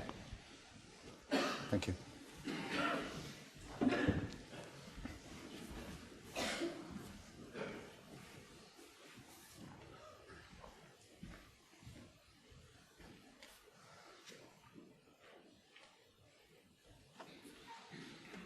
Shaun, 8 points in the lead. So he's going to need these 4 remaining reds if he's going to have any thoughts of winning the frame at this visit. And of course that one that's tied up by the yellow,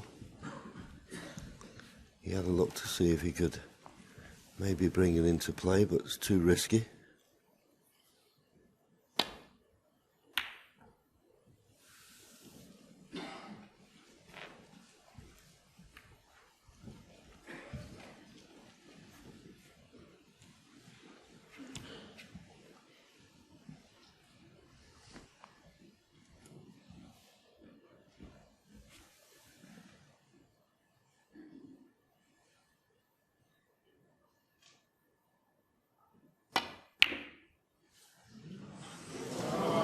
I'm not sure whether that hit first.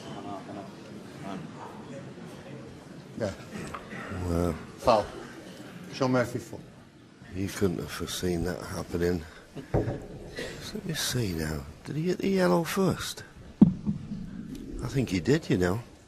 I mean, it doesn't matter. It'd be 4 away, foul 4 away anyway, because... But you can see Barry's hand there went out. He hit the yellow first from that distance, Willie. I can only presume he got a little bit of a kick there as well, because there's no way in the world the red should have finished in the middle of the table. Looked like yellow to me.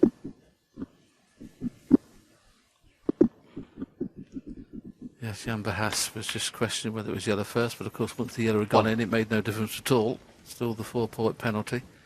But more importantly, left the simple red for Shaun. And if he gets the cannon right on the 2 reds here off this black, it's frame over. Maybe not quite got the angle to do it.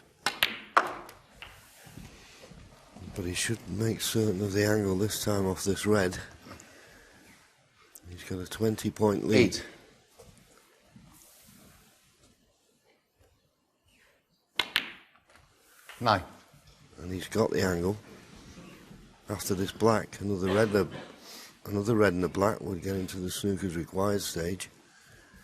Just got to adjust his cannon correctly. He's got the perfect angle. It's all about the pace that he plays it.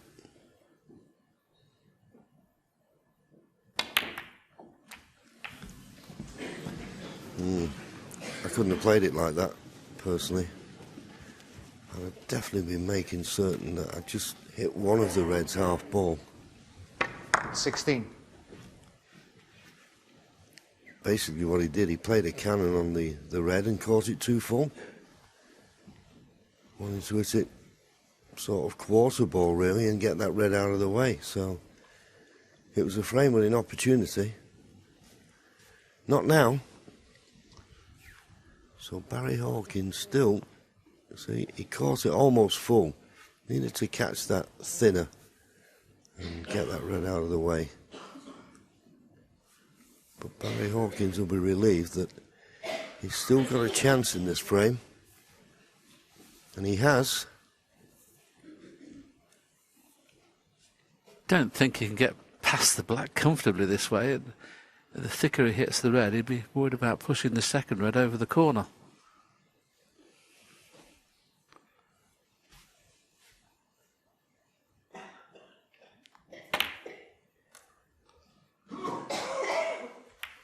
Shaun Murphy, 16. That's what's happened. Well, I don't know whether he was thinking, well, if I run into the black, I might knock the black safe, but as it happened, he's had a bit of a result, knocking the yellow near the baulk cushion, but that shouldn't bother Barry at the moment. Just knock this red in, get on the blue. Well, This is amazing. This isn't the young man who performed so admirably last evening against Neil Robertson. But when he was on 63, John, and missed the red in the middle pocket, that's when it's all changed. He would have been queuing nicely, wouldn't he, in the 63?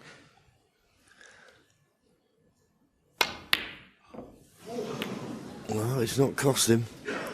And not only has Shaun missed the red, he's brought the yellow into play.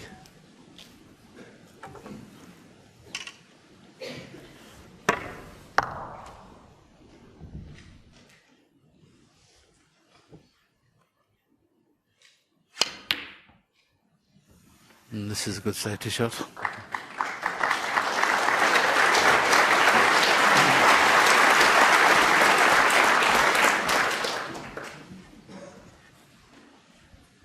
You can see the red, but he doesn't want to bring the pink into play, but I can't see he's got any choice. He'd love to leave the pink there where the black is as well, because pink to black would be difficult. As you say, the only good safety shot is to hit this red full into the pink. At least it gets that red safe. Now what's the line like? If he misses the green, it's a good line. Well, the pink's come to his rescue.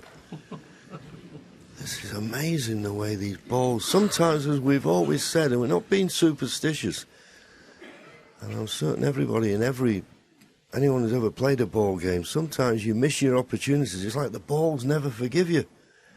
And they're certainly not forgiving Barry at the moment.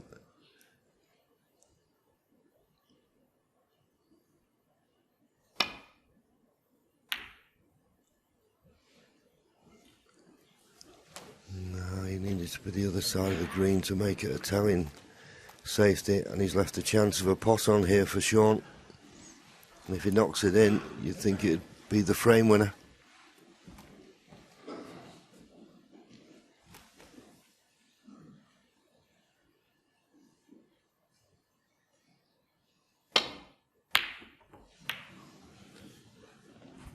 Well, they're all at sea at the moment, aren't they?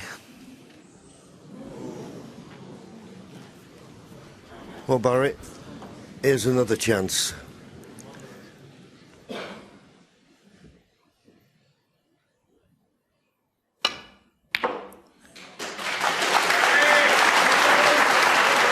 Needs that cue ball to slow up. A little bit twixt in between. Okay, he can pot the pink. It's a bit thinner than he would like. And of course, remember, the pink's going to be back on its spot, and he's got to be extra careful if he pots the pink that he doesn't snooker himself when it's respotted.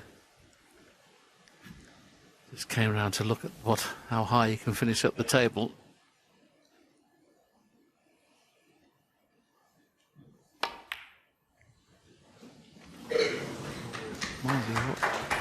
There's a lot of left-hand side there, but it's dead in the white. He's going to have to play for the yellow here, I think. Take the pressure off the red. That pink didn't go in the heart of the pocket, did it? I think at the moment he'd be quite happy to pot the red and be on any colour. And yellow wouldn't be a bad one.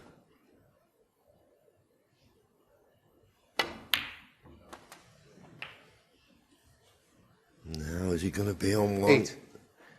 Doesn't want to go tight to that green. He's just about okay. Of course, remember, the yellow will come back up and go on its spot. But played it nicely. Now, 18 points behind, 27 remaining. He needs these 6 remaining colours.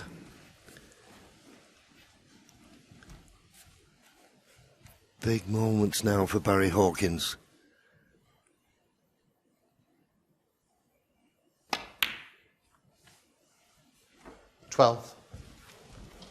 Shaun Murphy should definitely be leading 4-0. He's had chance after chance. Barry Hawkins would be delighted should he go on to win this frame now.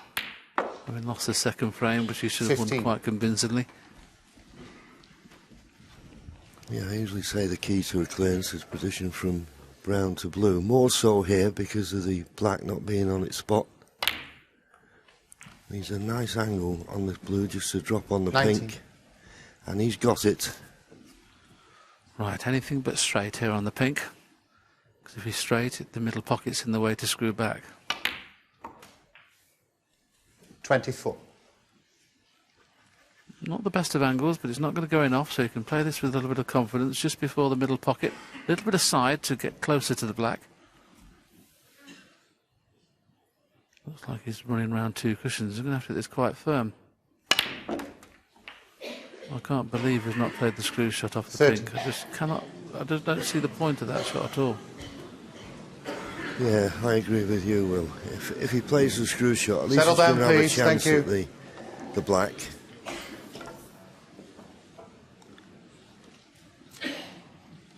The worst way is going to finish a foot away from the middle pocket and a half ball black. Well, but just to have a pot at the black. I mean, he's eyeing up the thin cut on the black now. He just feels that this was an opportunity he can't turn down, but this is risky.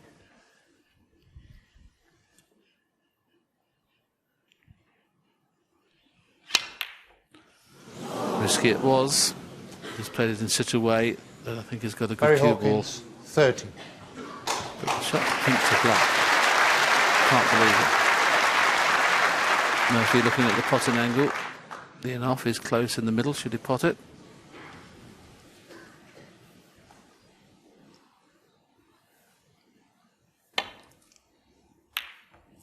Well, that will hurt, but what about the in-off, I suggested?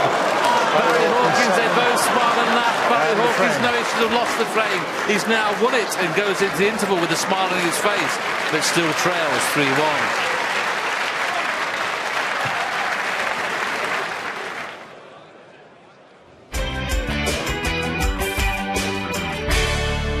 OK, so today's frame is with the most successful manager in the history of British football. It is Sir Alex Ferguson. It's an absolute pleasure to have you here. Me too, John. And a massive fan of snooker. Yes, I am. Since a little boy. Yeah.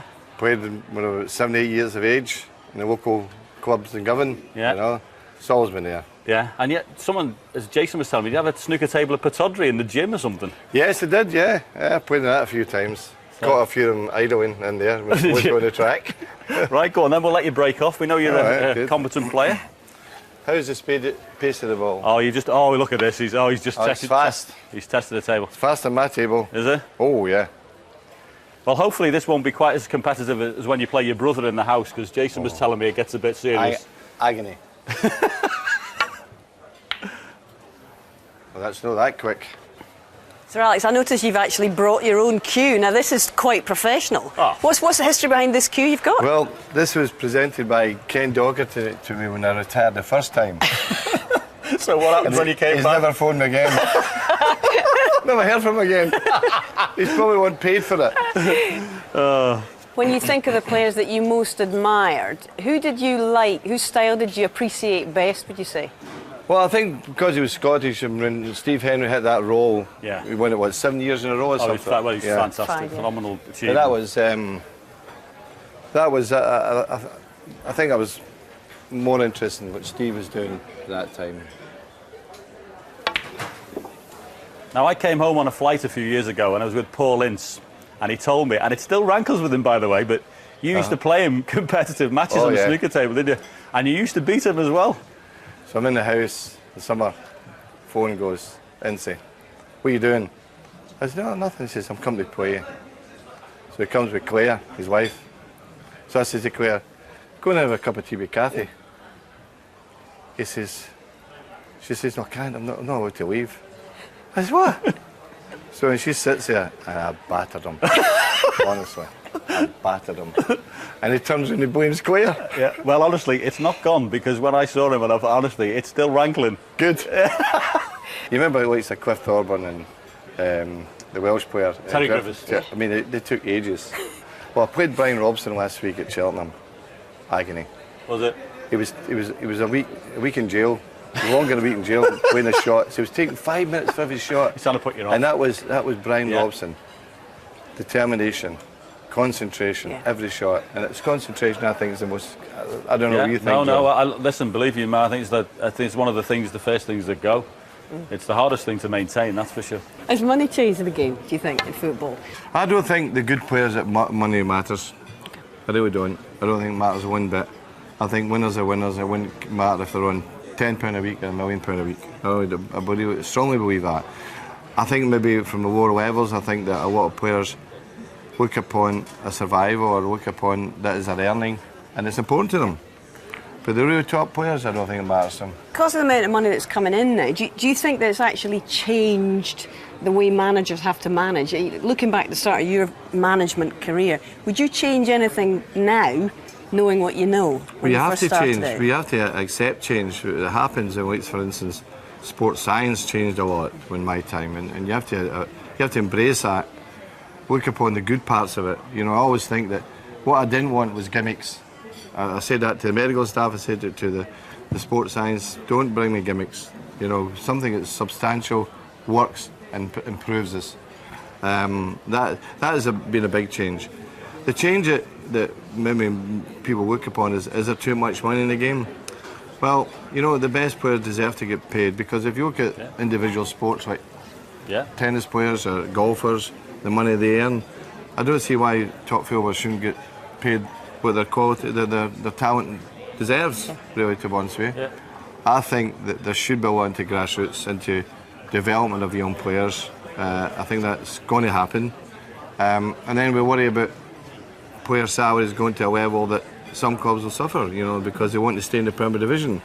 Agents will be wanting their share, and, you know, that's something we're going to have to deal with. Go on, I've left you in. Yeah, keep going. You're with me? Yeah. I've left you in. Thank you. Is there any particular aspect of no longer being a manager that you miss? You know, and I mean, is there any part of it you don't miss? I miss the staff, United. You know, they were great people, and the players. You've got to miss the players. You know, the dressing room sometimes is a fantastic place to be. The camaraderie, the humour, and, you know, the Mickey taking. You know, you miss all that part. You know, and I miss winning. Well, yeah, absolutely. We're all enough of it. We're all in to win. Yeah. The racing, that's a big passion still, isn't it? How involved are you day to day? Well, I've got a lot of horses. The cost of training fees now is astronomical, isn't it? It's unbelievable. Yeah, and you don't need them to be sick very often, either, do you? Well, vet fees. Yeah. God. Shoes. Yeah. So do you like going to gallops in the morning and stuff? Yeah. That's one of the parts I absolutely love. I think it's fantastic, because you're out in the middle of nowhere. There's nobody can touch you. Your mobile phones are off. Yeah. The fresh air's in you. You're seeing the horses breathe up the hill and come and work it down. There's nothing like it. Absolutely, that's the best part of it. I think that's true. Yeah. Oh, he's getting his eye in now. Yeah. He's in it now. Can we finish this interview now? I'm getting hammered. You clearly watch a lot of sport now that you're retired and when you're not on the gallops. But of all the different sports, not football, not snooker, who do you admire as a sportsman or a woman, and why? Well, I like people who probably mirror myself, have a determination about things. We see Djokovic, for instance. Yeah. He's a winner. Yeah. When you see him, it's every trick in the book. When he's not doing well, he gets an injury, stops the flow of the game. You know, he's got a Mourinho thing about him, you know. Yeah. If there's a couple of players that you could pick from all the time that you've managed the players, who were you most, who did you most appreciate because they improved so much or they became what you thought? Ronaldo was the biggest improvement, really, because he came as a young, skinny kid at 17. Yeah. And he had all these things about him that were used to criticise him about his diving and all the rest of it. But, once the players got about him in the training ground and that, he was fantastic. And then the most important thing for a great player is decision making. And that improved over the time. He, Scholes and Giggs, you have to say that those three. Yeah, I mean, Robson and Keane, Cantona, they're great players. It was fantastic. We're very lucky that way. But Ronaldo... The thing as well, Charles, that he was tough, wasn't he? He used to get kicked all over. He was a toughie. Apart from all the things he could do, he used to take plenty of clattering. He was tough. Headlines. Absolutely brilliant. Brilliant. Is that it? Well done. Well, you've hammered me. What can I say? Thank you. Well done. Thank you so much for coming. It's been an absolute Pleasure. delight to speak to you. Thank you so Next. much. Well done. Brilliant. Great.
Robertson's got to be up there. He's got one of the best connections. Apart from my own as well, obviously, I think that's pretty good as well.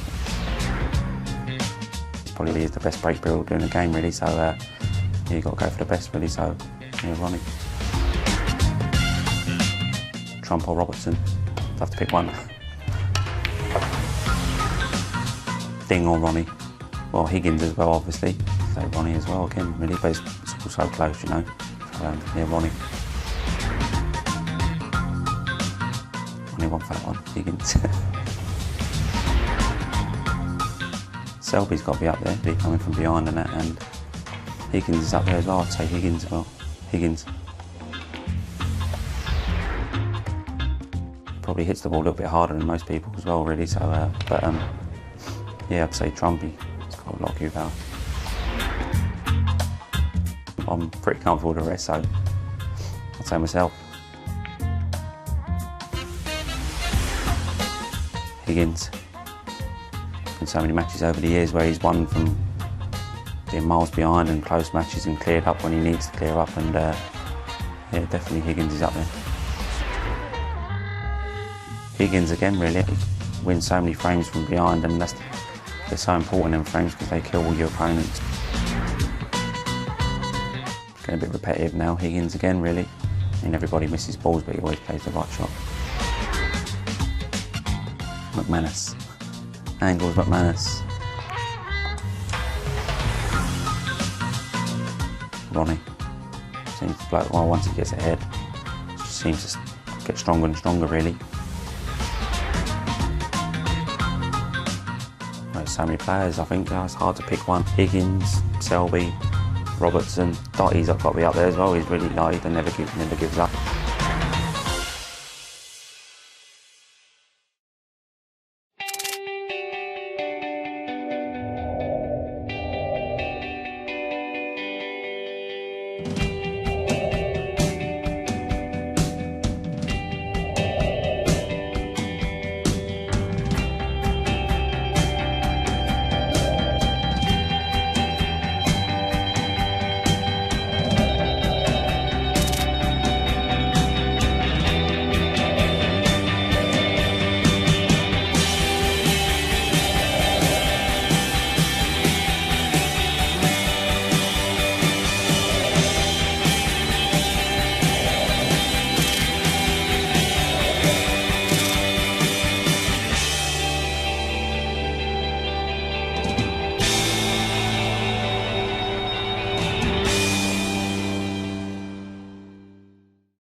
I stumbled across this last year, so I thought, I've always stayed in a hotel, so I thought I'll give it a go and see how it is. And then when we turned up and we saw where it was, I thought, oh, it's perfect. You wouldn't know there's any snooker going on being here, you know, so to get away from it all and the hype that surrounds Sheffield when the snooker's on, it's perfect, really. I feel, for the last few months, I feel like it's been coming back. I was really fed up with the game, I think, to be honest with you, in the middle part of the season. And it wasn't just because I wasn't doing that well, it was just everything. I think I was just getting depressed before I was going away. Sometimes you just wish that you've got maybe a 9 to 5 job, go and do your work, come home and completely switch off. It's definitely something that I've thought of, but then obviously the family and friends, they give you some stick saying what you're talking about, and it makes you realise that you are quite in a fortunate position.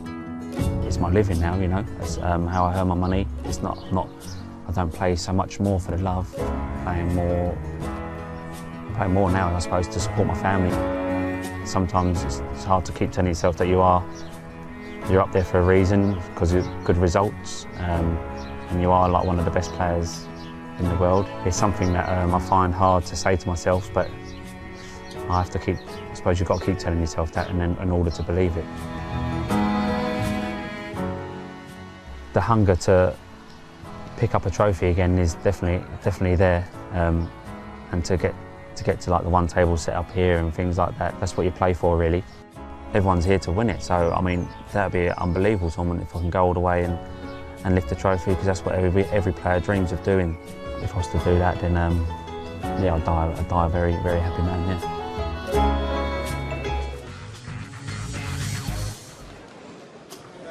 Thank you, ladies and gentlemen. Frame 5. Barry Hawkins to break.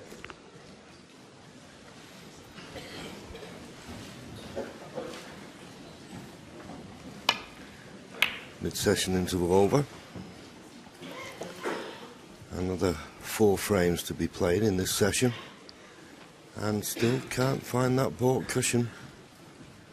Just coming up to 1 hour 40 minutes. It's been very exciting. And the finish of that 4th frame just, well, gave Barry his 3rd frame on the scoreboard, but as I say, poor break off. And he may be punished for it now. Good pot from Shaun.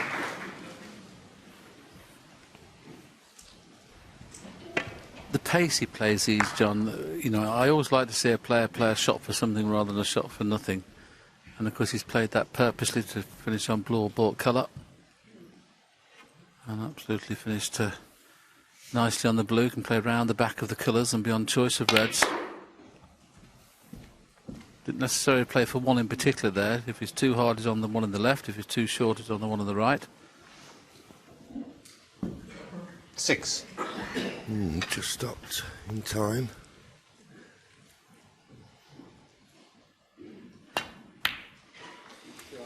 Nice clean pot. 7. Using the rest. We know it's an implement that a lot of players don't like using. I'd like to play a little can, those 2 reds just above the black, but he's too straight for that, as you can see. So playing for the 1 red that's in between the 2 reds and the main cluster. 14. And a chance here in potting this red. I always feel if you play this too hard, you can lose the cue ball. So just stun into them, bring a few reds out. That's the 15. way he played it. And I think this time he's got enough angle on the black to maybe disturb those 2 reds just above it. Definitely noticeable that Steve Davis was talking in the studio about how much slower it appears to be. Barry Hawkins' first break off there left that red on, and Shaun, when he played that last shot, didn't seem to come off the cushion very much. 22. This was the break off, and you can see the white eventually finishes very, very short. 23.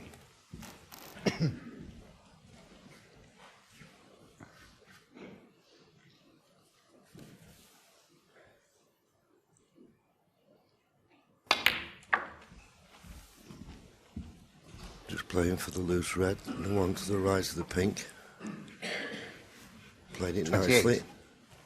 Now if he's got a nice angle, he'll run through and play for the black. He may even have an angle where he could run into the 2nd red and leave the pink to the middle, but he might be able to just nudge that red away and be on the pink. Well, the pink 29. goes into the opposite corner. So that made things a bit simpler.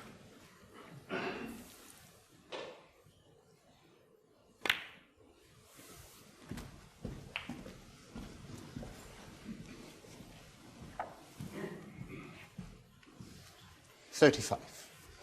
Now, will he play the screw shot here and come off the side of the reds? No, he's just playing a run through. Got to be careful here.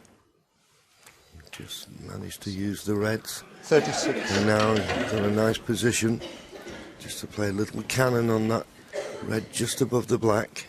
He's looking for a half ball contact.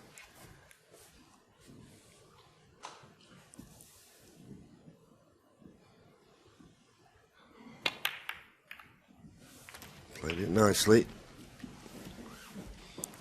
And one of those situations now where from break building 43 point of view, if you pot 1 red, you clear another. Just nice close control needed. These are on the side. 68 is his target. 44. He break builds very quickly when he's in and around the balls. Okay, his shot time is at 24 seconds at the minute, but that's because there's been a lot of safety play being played.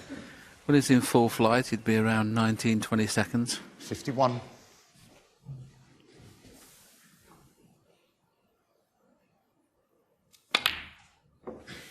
52. Made that look so easy. And perfect angle on the black, and he's one loose red to play for.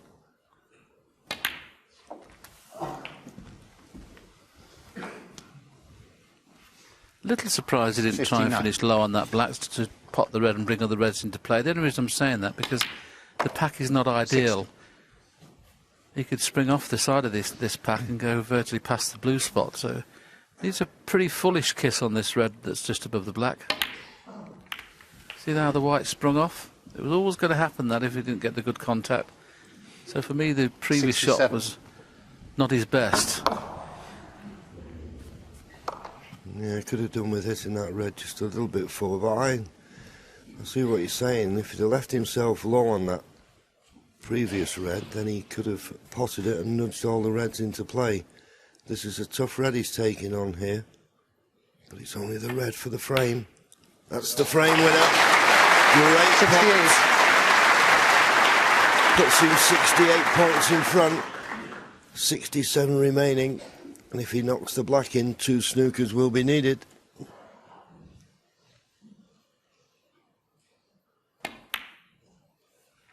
Now the only thing that's been missing from this match so far is a century. We have an excellent chance of getting our first century in this first semi-final. 75.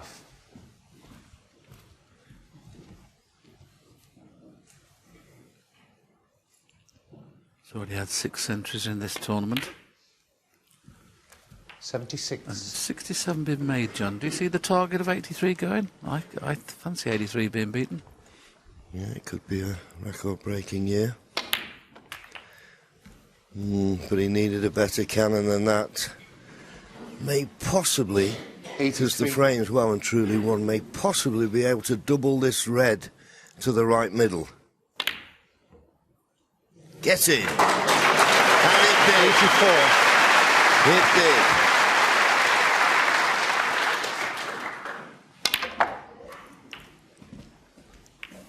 That's not a bad kiss.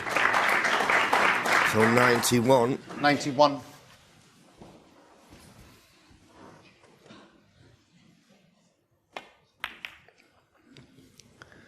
92.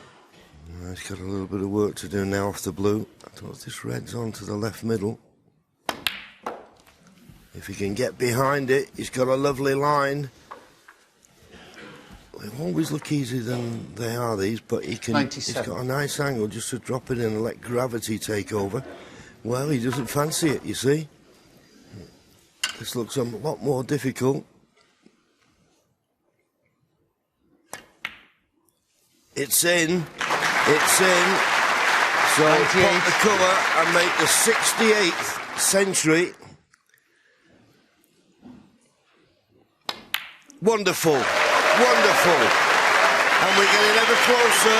Our sponsor, Betfred, 105. have promised when the 70 century break mark is being hit. Oh, well, it's a pity, but we've done it. £25,000 will go to the charity, so we're only 2 away. But more importantly, what a break that was. From one shot from Barry Hawkins, a poor break-off, that's all it takes. 4-1, Shaun Murphy. And going back to the previous frame, John, just before the mid-session interval, we said on commentary, or I mentioned that the enough was on, and of course Shaun couldn't really do anything about it. This is black ball game. Barry had a go at the black, missed it. Now, because the white's so close to the cushion, he can't do anything but play ball. Yeah, if you could get your hand on the table, you could probably play the trace aside. Black went right in the middle of the pocket, so the enough was on, and look at Barry's expression. Well, he needed a frame. At least Shaun can see the funny side of it. But in all honesty, Willie, Shaun should have had that frame sewn up well before the black. Absolutely. I mean, that's what they talked about in commentary, wasn't it? He should have been definitely 4-0. As it happens, he's won the first frame after the interval, so he won't feel... He'd have probably forgot about that black now. Thank you, Shaun. Thank you, ladies and gentlemen. Frame 6. Shaun Murphy to break.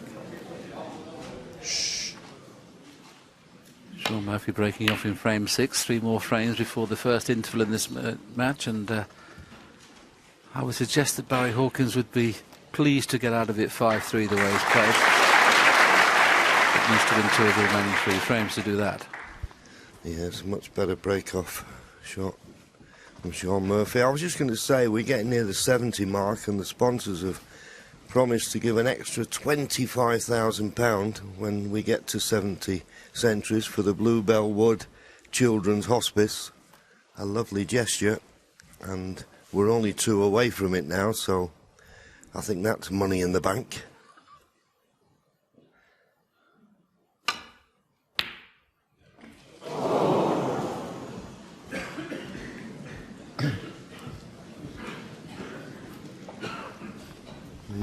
It was close, this.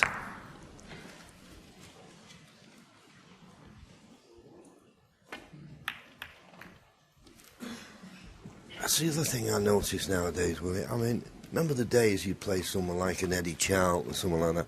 There's no way they'd clear the black, would they, for both corner pockets? If the black was tied up, that would suit their style of game, and they'd just run off the main bunch and play safe.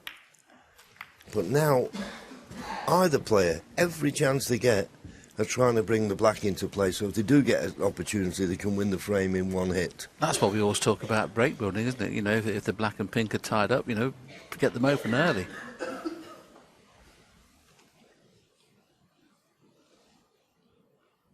That's been the only thing that's been poor, really, in this session.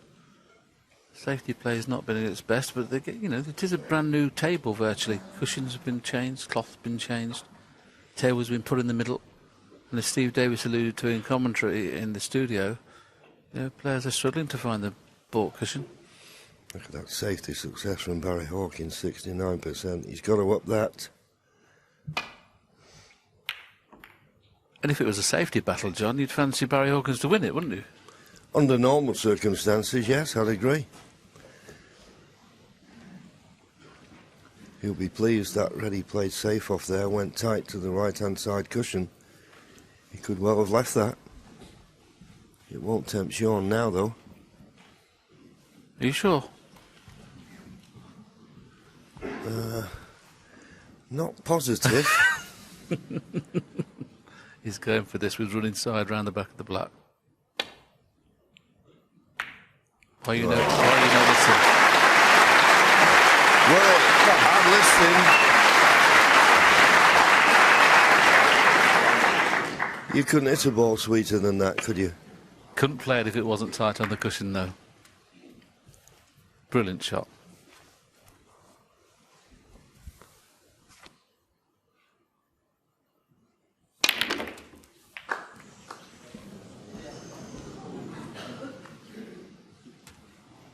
Well, I was a little bit surprised he played with that much pace, but as it turns out, he's on a red to the middle, okay.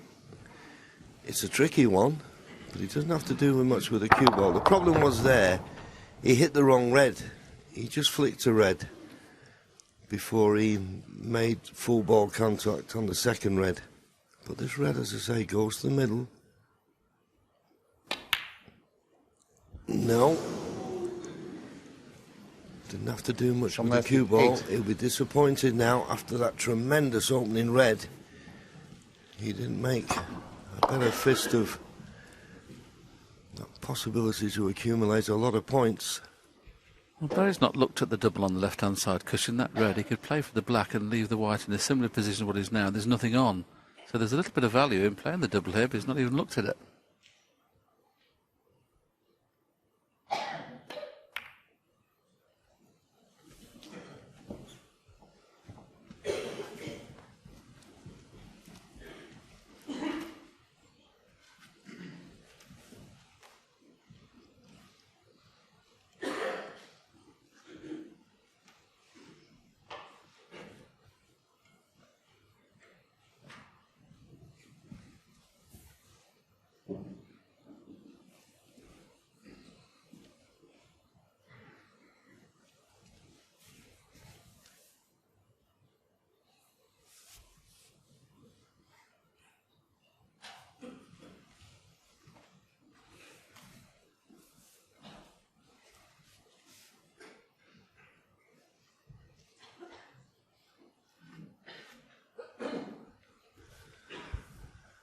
Because he's tight to the top cushion.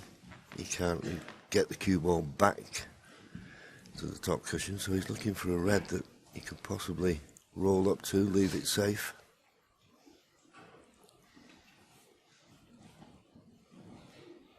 From an opponent's point of view, Willie, if you don't leave him a safety shot, you're tempted into going for a pot, and the way he pots, it's scary.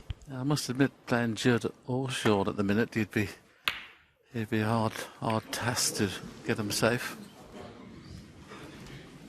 Misjudged that one though. Yeah, there was always a danger of double kiss, and as you can see, Barry can clearly get through to this red. Black available into both corners. Normally you'd think decent chance, but he's got to prove to us yet that he's at the top of his game.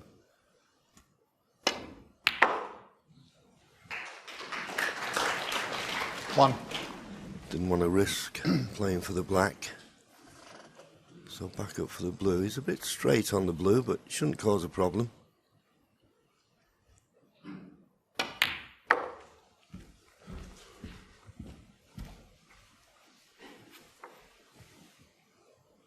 Six.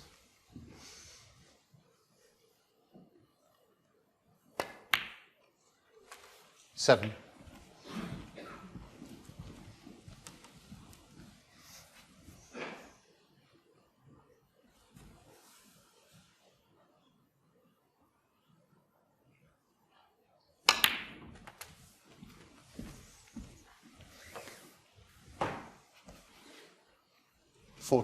Just can't get that inch perfect position, which makes it so much easier.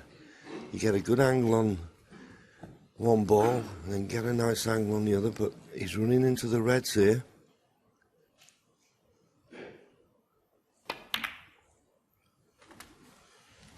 But he judged it nicely. Well played.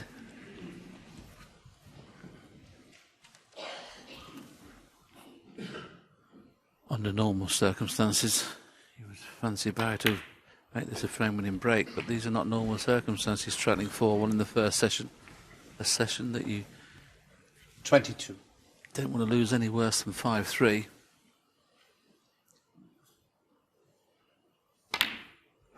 The great Stephen Hendry always said he used to play each session as like a mini session of 4 frames. You try and win them 3-1, it's highly unlikely you're going to win 4-0, and then the same in the next session. The possibility is 6-2, of course, if you're thinking that way. But when you're behind 4-1, you'd just be thinking, please let me get out of this session 5-3 behind. A chance to make it 4-2, where the balls are 31. At the moment.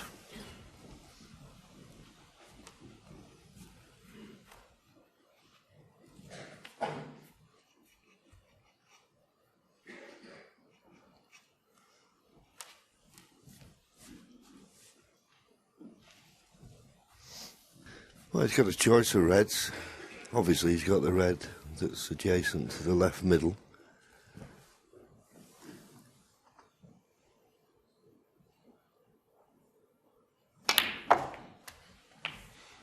Try to get a little cannon there to develop the reds in the middle of the table. Always knew he'd be on the one to the left middle.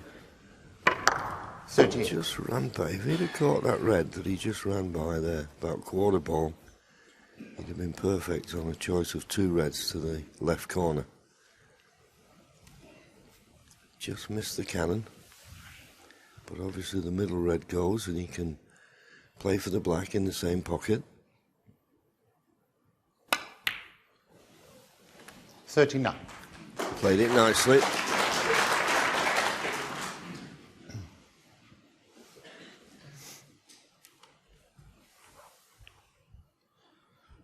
Got to make sure he finishes high on this next red. Well, certainly high on the blue after the next red. 46. Just those 4 reds are all in the way of one another. You'd think they're in perfect position, but they're stopping the easy pot, so maybe you have to play some sort of cannon. The one that's to the right of the pink spot, if you finish anywhere near the pink, that red would be available. But you always got to be careful you don't overscrew these.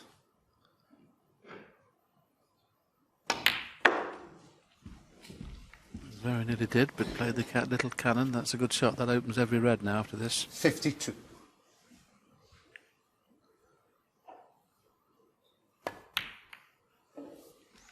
Now the frame 53. now. It is Massey. Key to get past 74.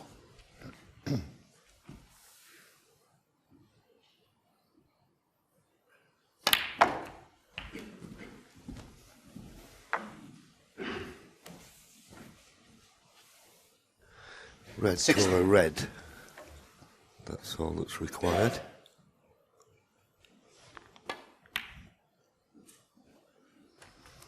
$61.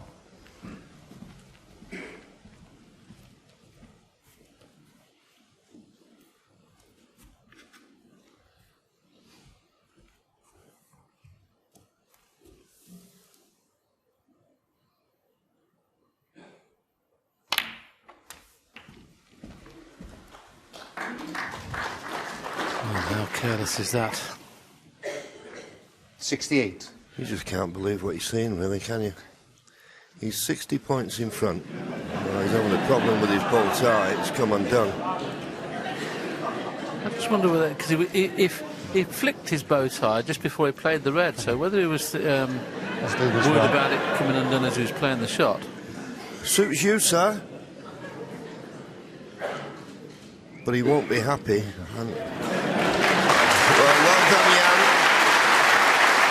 It's not easy to do that with wearing gloves. But boy, has he missed a chance here. Okay, he's still got the pot on the red and I think he'll go. But he only needed one more red to go 61 ahead with 59 remaining. To snooker himself on the 2 reds in the middle of the table. Well, it's forcing him into this missable pot now. Surely he'll take it on. It's a frame winner.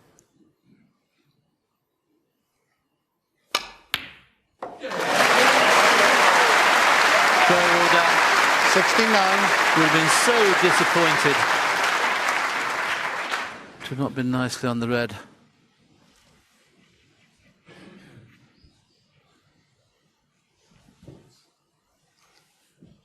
Yellow on in the middle, brown on in the top corner. Which one of the two will he play? Doesn't look like either.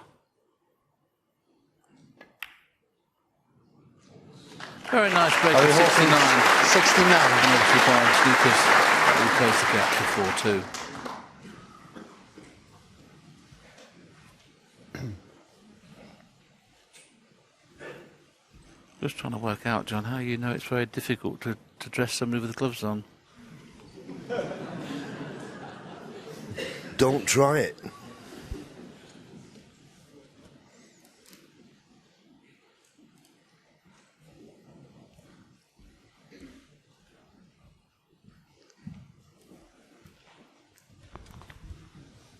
So he's got to hit this red, otherwise he'll probably concede. Well, it's a good hit. Not quite safe. And if Barry was to knock this red in, Shaun would stay in his seat.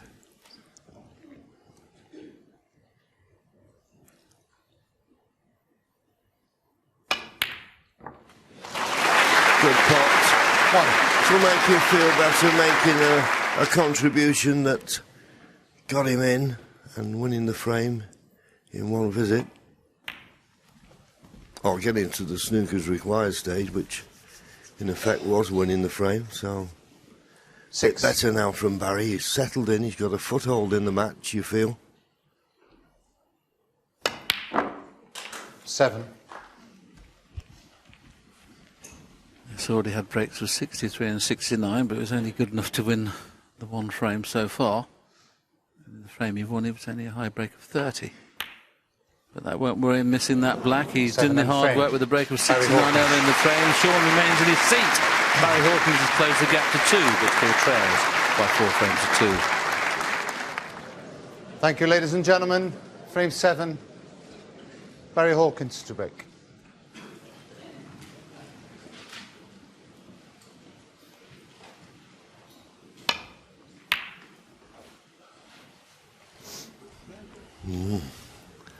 But once again, his reaction in the break-off. He's got it much too thick, that end red. The last time he broke off, that was the only shot he got, and you can see his reaction. He knew he'd caught it too full. It was the only shot he had last time he broke off. He actually hit the wrong red, John, on his break-off. It's an excellent long shot from Shaun. He's played the last red and hit the second last red. Yeah, maybe just put a little bit too much side on. You play these shots with right-hand side, but this pot, once again, clean as a whistle, but you can't keep giving these chances to a potter like Shaun Murphy. You're just asking for trouble. 8. I think our director's willing a 147 on John. He keeps putting those red blacks up to 9.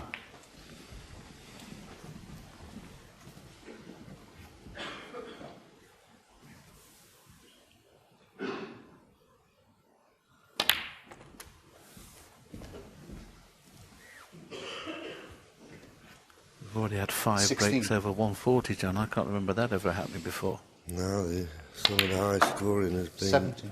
just incredible. Now, will we go into him, Will? He's going to walk it round that front red, and that's probably one of the reasons he's not playing it, because it probably needed to be 2 inches lower, didn't he, on that black, John?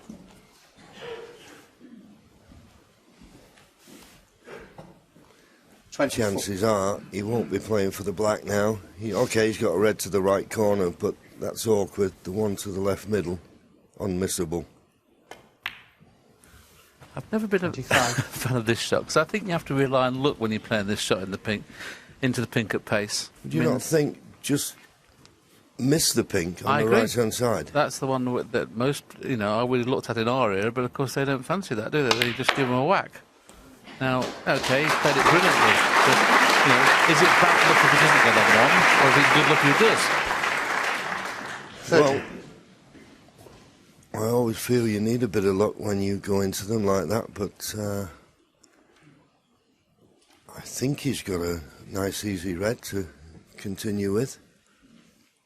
The black's certainly available into the right corner. He's just seeing if he can make the black available into the left corner as well. Just looking a couple of shots ahead. 31.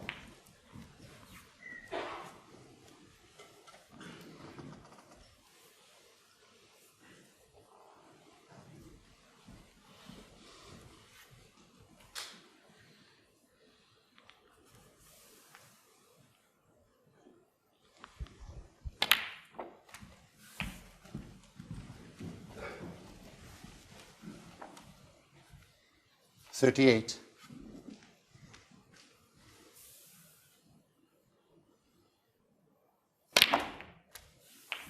$39. That was what he was giving that lots of thought for, because he just couldn't get the right angle on the black, so he needs to judge the cannon here nicely. Well, it's okay. He didn't actually hit the red he intended 46. to full. Into it, that full in the face, that red, not half ball, but he's just about on this red to be able to play for the black. Stunning round the back of it.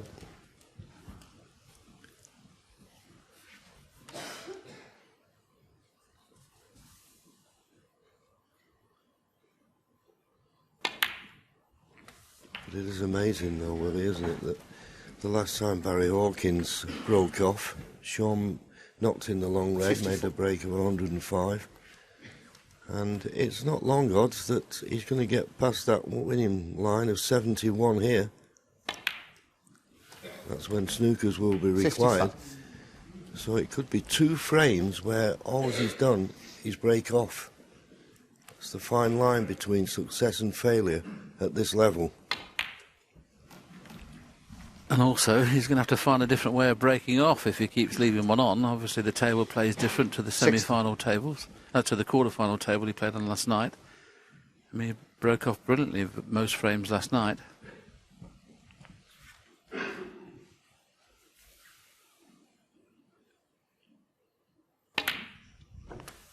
And of course, 61. If Shaun wins this frame, which looks more than likely.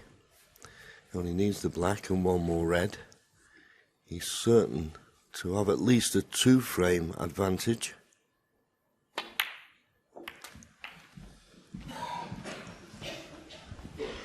At the end of the session there, you see 68 ahead, 75 remaining. Pot this 68. Red goes 69 in front with only 67 remaining. And it's all come off a poor break-off.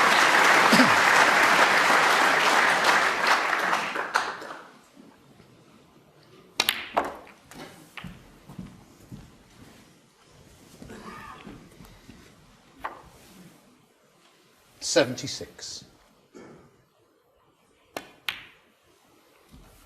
77. He looks so dangerous, doesn't he, when he gets the balls in open play like this. So 8 blacks, 2 blues. Going to be 9 blacks, 2 blues in a minute. So could we have another break above 140?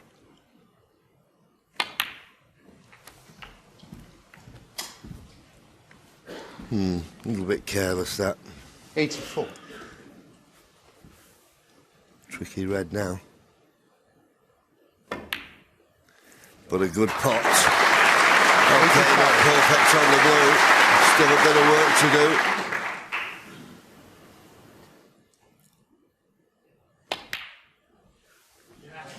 Nicely knocked in. 90.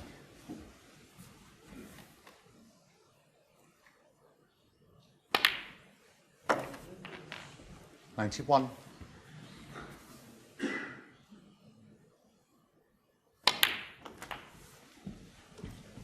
Well, that was beautifully played. 98.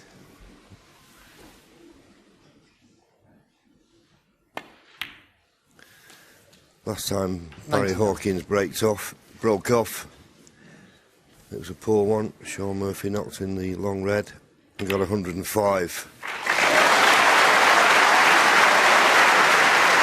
Tanner, that's the 69th century break of this year's Betfred World Championship.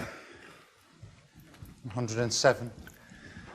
Well, we thought we might have a 140 plus break. We won't now. The best we can have is a 138. 111.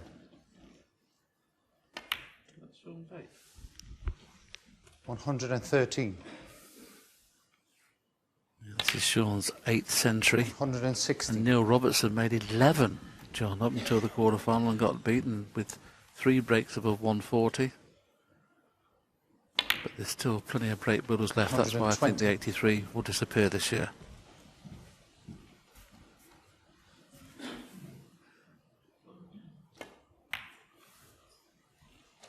125.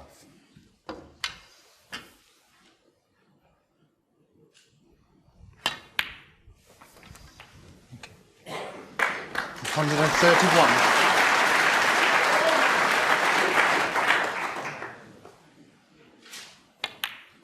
138. Shaun Murphy, clinical. Okay, bad break-off shot from Barry Hawkins, but you've still got to pot the balls.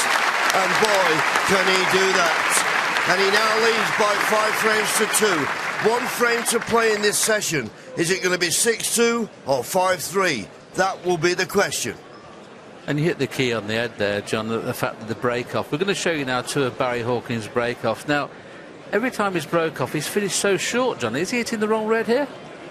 Well, you're trying to hit the end red, and Barry's playing this with a lot of right-hand side. I can only assume he's hitting a little bit harder, and that right-hand side is pushing it, and he's not hitting that end red half ball. He's hitting it full in the face, and he's taking the pace out of the cue ball.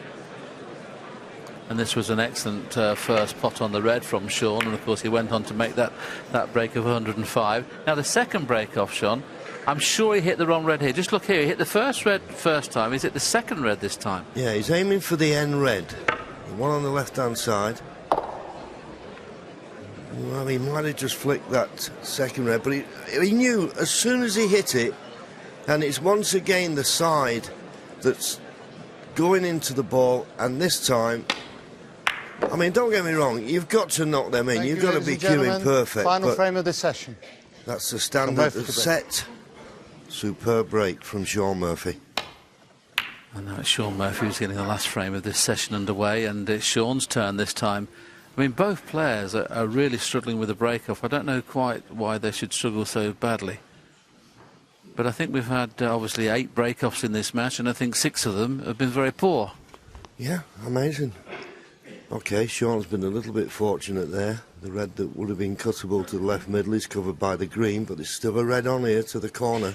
There's a bit of pressure on it because of that red to the left of the blue. Got to get this. Oh, and not close, really. And you can always tell when a player's not very confident. Well, he may be saved by the blue here, but when they're not confident, they always seem to give it that little bit of extra hit, don't they? So that to make sure they get in balk. Yeah, and if it doesn't go in, they might get away with it. And it's turned out that he'll be happy to have seen the blue cover that red to the middle. He's only got 1 in 7 of his long pots he's gone for, so that's very unlike Barry Hawkins. Though all the viewers here watching this game live, and of course the viewers watching on television, would have watched the match last night between Hawkins and Robertson, and trust me, he didn't miss many of those at all in the whole match. It was an awesome game against Robertson. I'm sure Neil will be watching this match at home and thinking he didn't miss those against me last night. Yep. And he doesn't want to risk playing the safety shot here. He's frightened of leaving a pot on, so coming off the side cushion, just trying to nestle into the reds below the pink. Looks to have judged it nicely. The only problem, the white's just sprung away from the pack, and he may take this long red on. I think he can cue this to the centre of the white. Decided against it.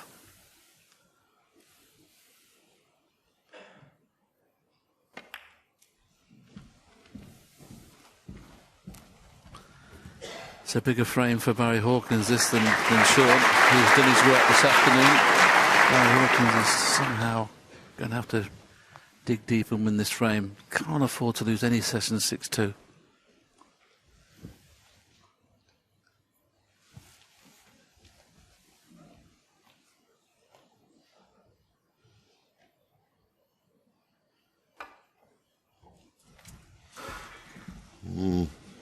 Could I miss the pink?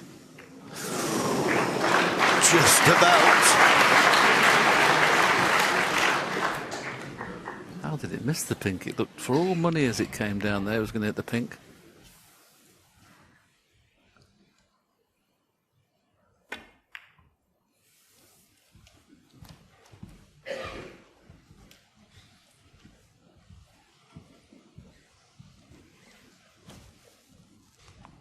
Well, a couple of times Barry has refused the option of trying to get back into baulk because he's concerned about that red in the middle of the table. I think he'll have to try and get back to baulk this time.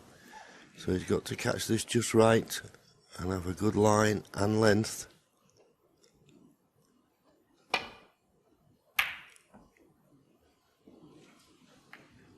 If it misses the brown, it'll be good. It's very good. Well played.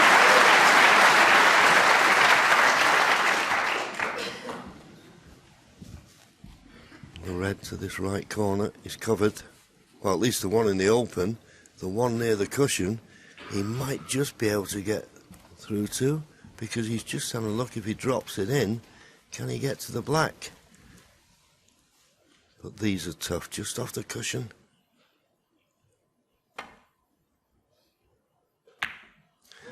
Yep, that's not easy. And he's give Barry a chance here.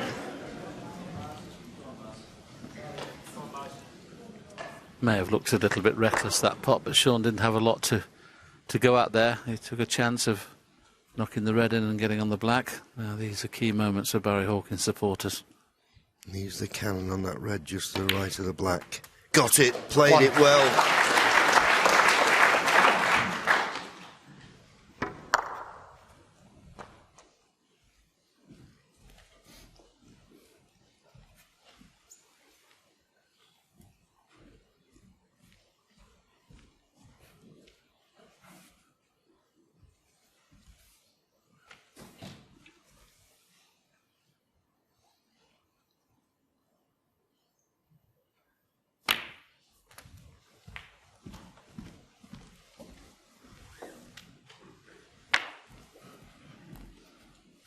8.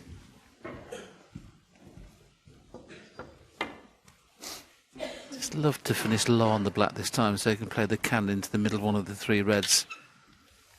Doesn't want to finish straight on this black.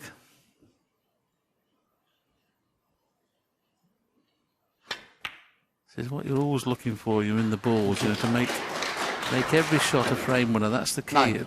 But I think he's finished a little bit too straight this time. He'd have to force the cannon if he wanted to play it. It's not natural. That's why he's not playing it. Well, that's very poor, John, isn't it? Well, he's nodding. Immediately, Jan Verhaas asked him did he want the cue ball clean, and you can see why. That's what 16. threw the cue ball wide, and he just flicked the red. He's still got a red to the right middle. That's soul destroying sometimes, isn't it? When you know that bar a kick, you can't even. It's impossible to kiss the red. Yeah.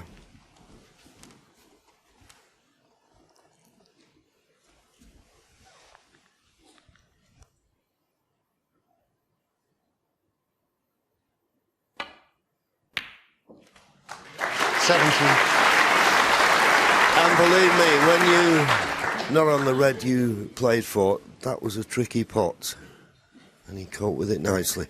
So still in good position now.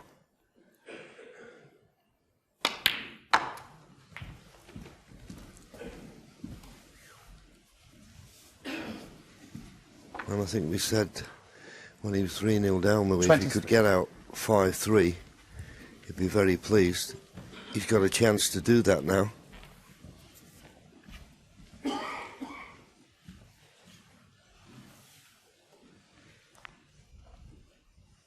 Yeah, I mean, 5-3 would certainly be a better result for Barry than 24. It is for Shaun.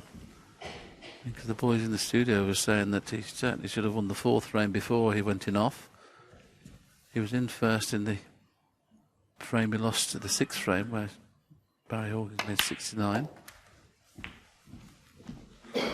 This is the only frame, really, where he's not been favourite to win the frame at some stage. 31.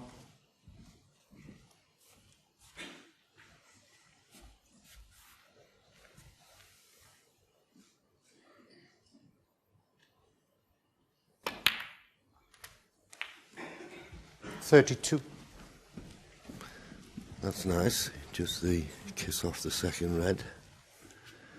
Nicely on the black.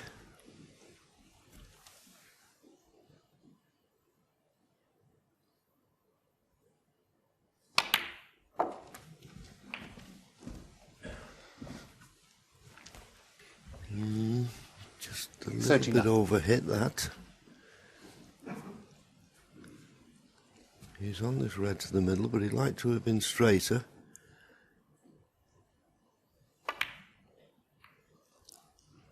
But he's played it 40. nicely.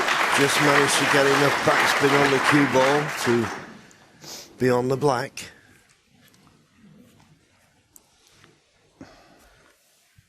Might see him play 2 cushions for the red in the middle rather than risk playing a cannon here. That's what he's played. That's a shot you play so often that you're a lot more confident playing a shot like that than playing with check side into the bunch. It's a kind of a foreign shot when you've got to play check side into the bunch because you don't play it as often as you would do a stun shot. So don't blame him at all for playing for that red. 48. That's not his best though. No, he was hoping to leave a nice angle on yellow or green, you would imagine, but he's not great on either, in all honesty. Just looking if he screws back directly, whether there's anything available into the left-hand black pocket. I suppose he could drop on the red that's 2 away from the cushion into the middle. Not this time though, so he needs something to happen here. And it's not. 50. And that's the problem, as we say so many times, that once that cue ball starts to have to travel distances, then it can go wrong.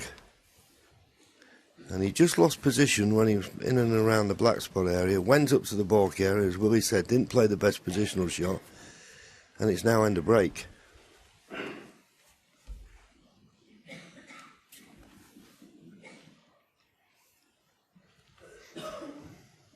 Not too sure whether he can generate enough spin off this red to get the white back into balk. Of course, they'd have to hit the red pretty hard, and of course that means the red's going to be travelling into the black or the other reds.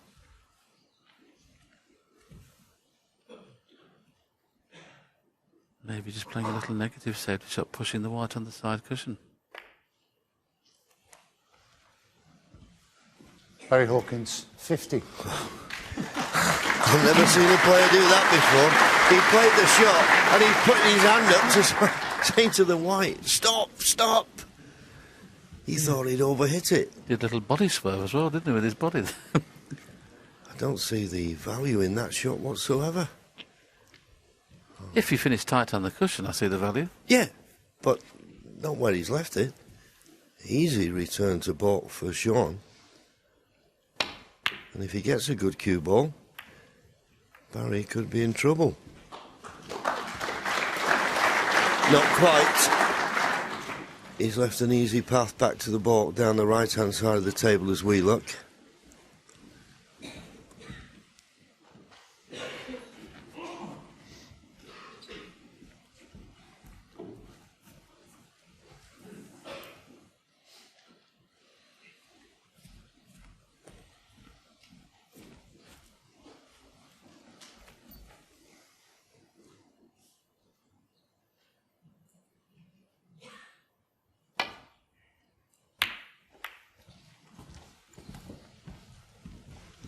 Try to play the containing safety there. Not certain if there's red just below the pink or pot into the left middle, but even if it did, it'd certainly be a risky pot to take on. But he's having a look at something. If he was playing safe, you'd think he'd be looking at the red in the balk end. Well, he is now. Although this red does pot, but surely even Shaun wouldn't be thinking of taking this on, would he?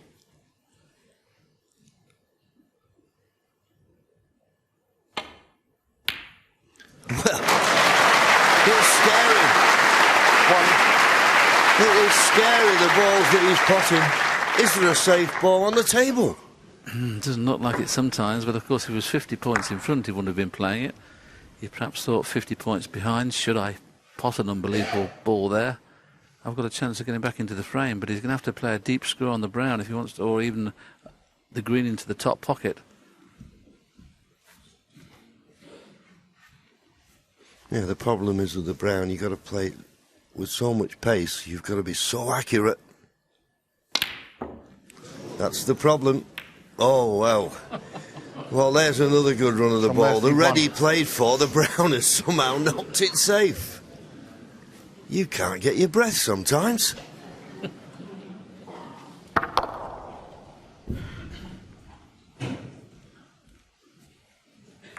Look at that. The red was there ready for, or a chance for Barry to pot, and if he'd have potted it and got on the black, you could see him winning the frame. And the brown knocked it out of the way.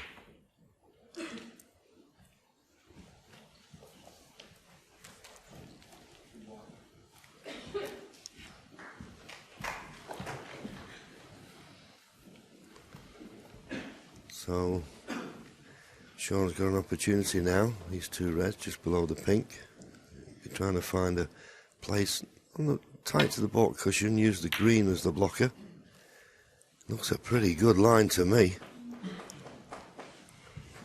And a lovely length. Beautiful. Okay, he had a bit of luck. But he's made the most of it there.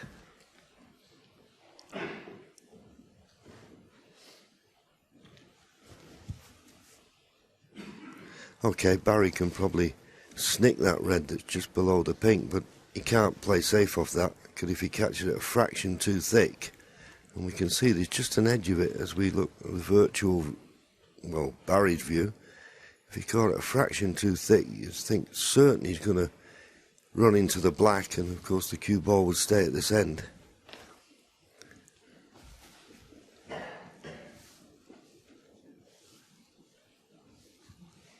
There you go. looking right down the line, the edge is sticking out, but as I say, you'd have to catch it so thin. I mean, it's thinking time. I think I'd have one go at hitting the red that's on the tight on the back cushion, John, off one cushion, and if I didn't get it quite right, because obviously I don't think it pots, but I mean, if he gets this wrong, as you rightly say, it could be very costly. Of course, if he hits it right, it could go in the right corner, but he's got to avoid the kiss on the black, and if he doesn't go in, he could be in trouble. Didn't avoid the kiss on the black, but caught it thin enough not to take too much pace out of the cue ball. Now then, this is a test of cueing. Just needs to screw back 3 inches to be on the pink.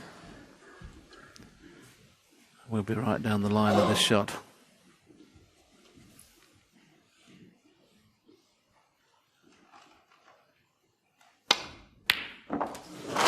He's just unbelievable at long pots at the moment. He really is. He cues those to perfection, virtually 9 out of 10.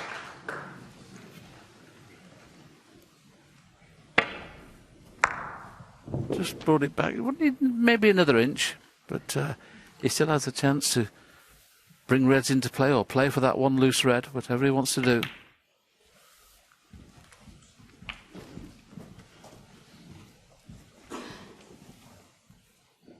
Seven.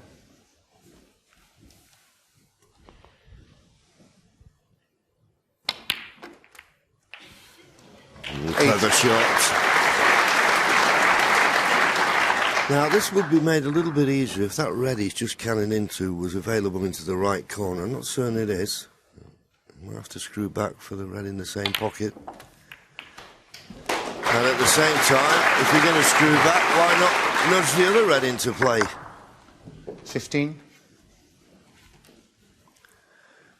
Well, he came to the table 49 points behind. He's not 60. far off. Becoming favourite now for this frame. Just a couple of good positional shots and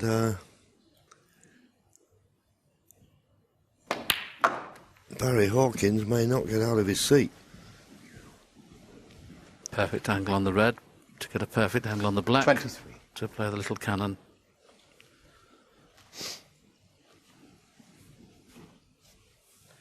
It's one of those cannons that can go wrong. Shaun's just looking to see in 2 shots' time whether he can hit the outside of the 3 reds near the brown. And then, of course, the 2 reds would be available into the corner. But there's not a lot of room, John, so that if he hits the front 24. red, this could go wrong. He's just going to miss that front red and just flicker the other red away. Not guaranteed to work this. Well, he's got a nice angle, but he's just got to trust. Played it perfectly. Okay, he flicked the other red, but not enough to alter the line of the cue ball and cannon the red that Willie was talking about. And now the frame's there for the taking.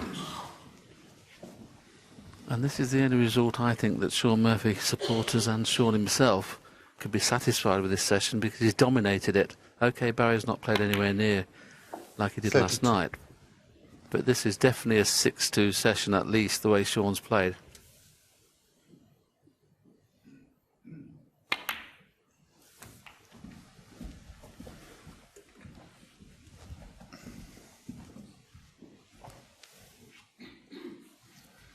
$39.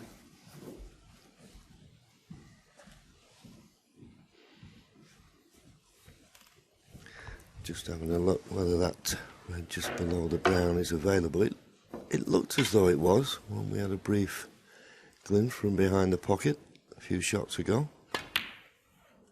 Yes, and you'd think off the last red, he'd 40. like to possibly pot the brown with the last red if he could, to get the brown back up to make the blue easier as well.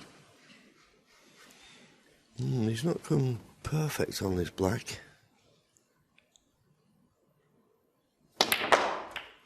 He's punched it in, and he's played it beautifully. He can pot the red now, and I agree with you, Willie. He probably will think of playing for the brown off this red and get the brown back on its spot.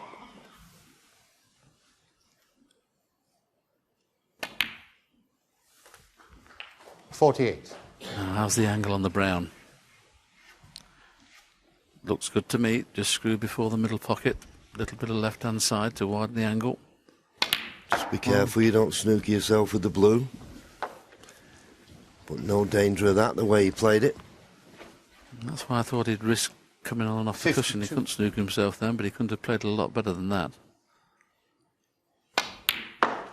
Barry Hawkins will be kicking himself. 54. He's cueing so well, he gets into the ball a lot better than most. Yeah, a bit of adrenaline in that shot. Want to be straight on the screen, not using the rest.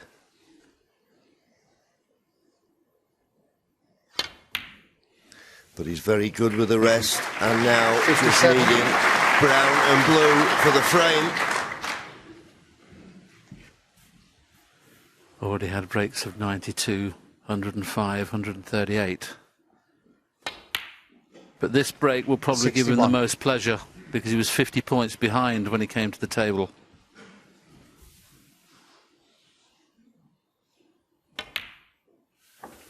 A very good morning's work, or afternoon's work, I should say, for Shaun Murphy. Wonderful break 72. building.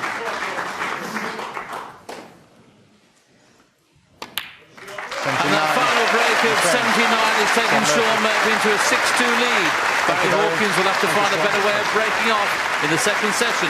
Shaun Murphy applauds the crowd as he leaves the arena. He's very, very pleased with his afternoon's work. It's 6-2 to Murphy.